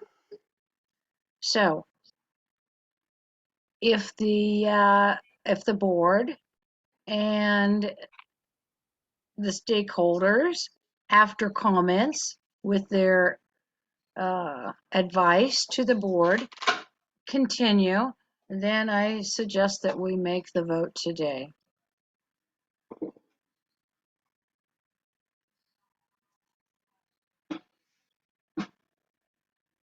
Does anyone have any questions at all about this issue? Let's vote. Well, I'm just looking to the attendees, the public, the general public out there. I do not see any more I don't see hands anybody. raised. Oh, there's one. Stacy.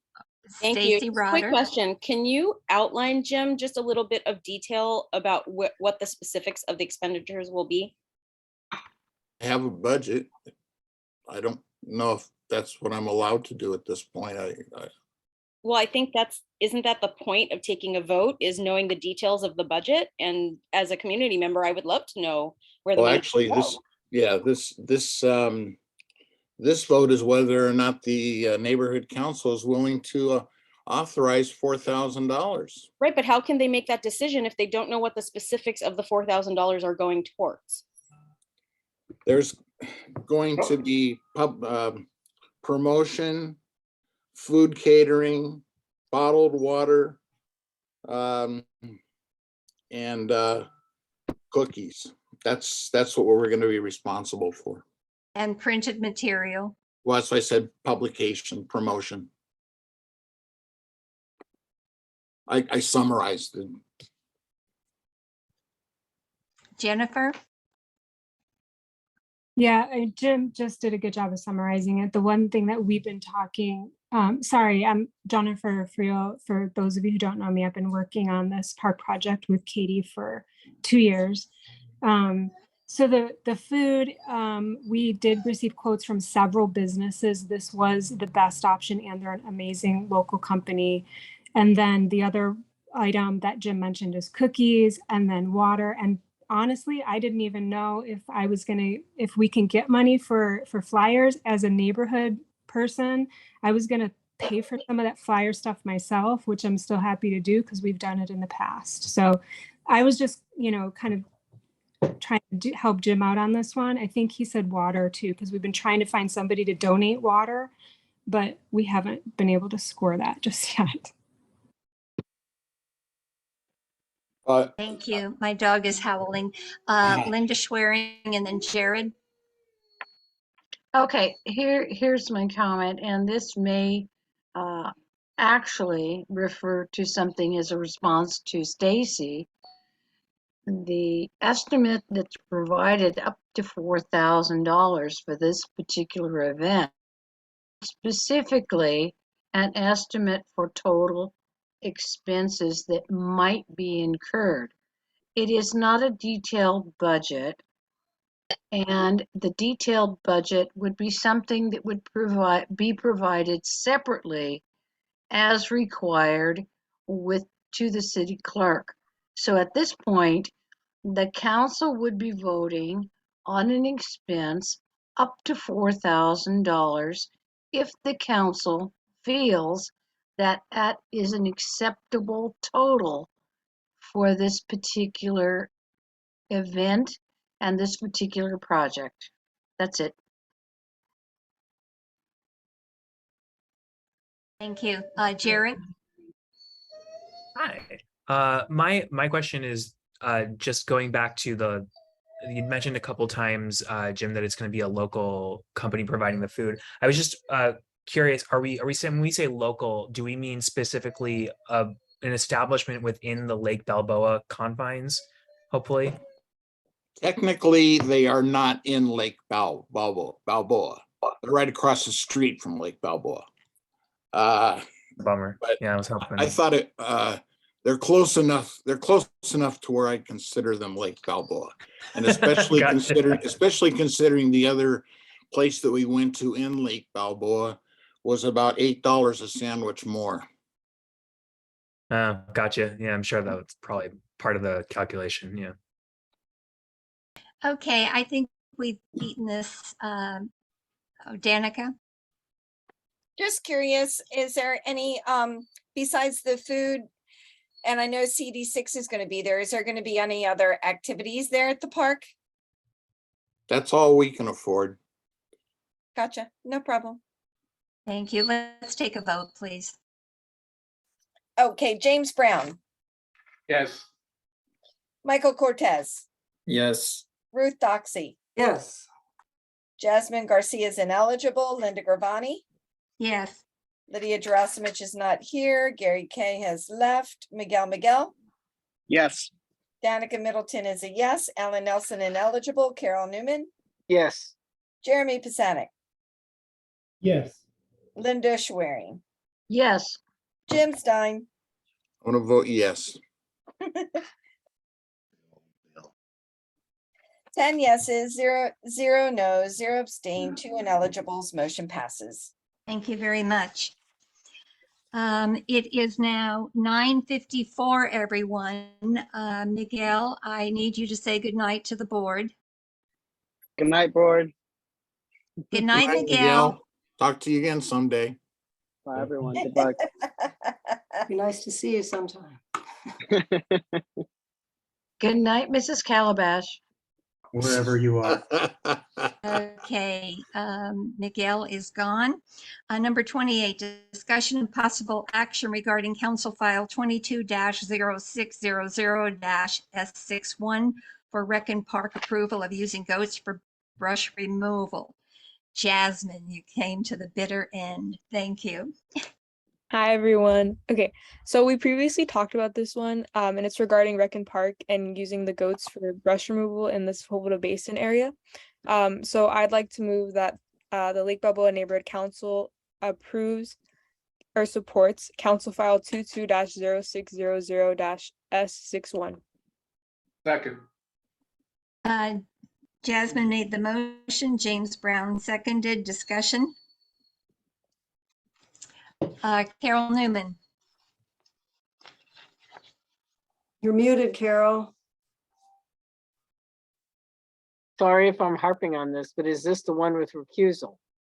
If it is, the person recused must go, leave. He did. He the did. room. He did. We did. Miguel? Is that Miguel? Right. That's correct. Right. We said Right. good night. Got it. I forgot what time I said, but I mentioned the time. Ruth He Dox- left at 9:54. Thank you. I'm going to write it down now, 9:54 p.m. Ruth Doxey? I just wanted to verify this is to send a CIS, correct? Because it doesn't say that in the motion. Yes. Okay. Thank you. And for those that don't know, a CIS is Community Impact Statement. Glenn Bailey.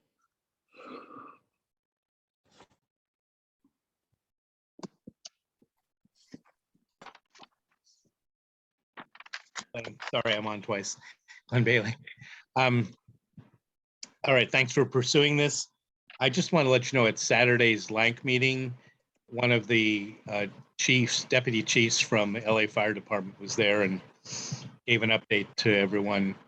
And I specifically asked regarding the issue of controlled burns, prescribed burns, and the use of goats.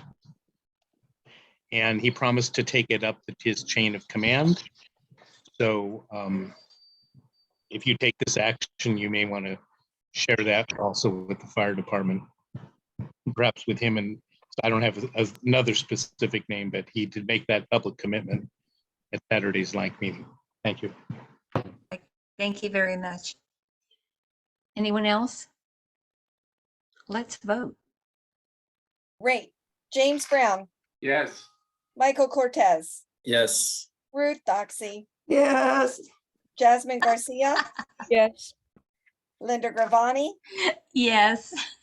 Lydia's absent, Gary K left, Miguel's recused, Danica Middleton is a yes, Alan Nelson ineligible, Carol Newman, Yes. Jeremy Pisanik, Yes. Linda Schwerin, Yes. Jim Stein, Yes. 10 yeses, 0 nos, 0 abstain, 1 ineligible, and 1 recused. Thank you. Motion passes. Number 29. Thank you, Lake Balboa Neighborhood Council board members and Neighborhood Watch block captains for all you do behind the scenes for our community. Most of the community doesn't know what we do, but those of us here tonight do know. And I want to thank you all very, very much. You too, Daniel. You too, Jared. Yes, thank you, Jared. Number 30 is adjournment. It is now 9:58 p.m. I'm sorry it took so long, but thank you very much. Meeting adjourned. Welcome aboard, Jared. Thank you. Welcome. night, and everyone. Good night. Good night. Good night, everyone. Night. Next week we get to see what he looks like, maybe. Ruth and Linda, Yes, the fire going to be chief, reported to Dunn, right? Yeah, which Linda? Gravani. Oh, you can listen to Okay. Linda Schwerin, is fine. I just want to let you know the fire chief that was there was Zipperman. Oh, If you okay, wanted to thank write that you. down. And Ruth, I had actually sent you that comment earlier in an email to let you know Yes. that that was being addressed. So Yes. his name is Chief Zipperman. Since Glenn said it, I didn't think I needed to repeat it, so I sent my own CIS a couple Good for weeks you. ago.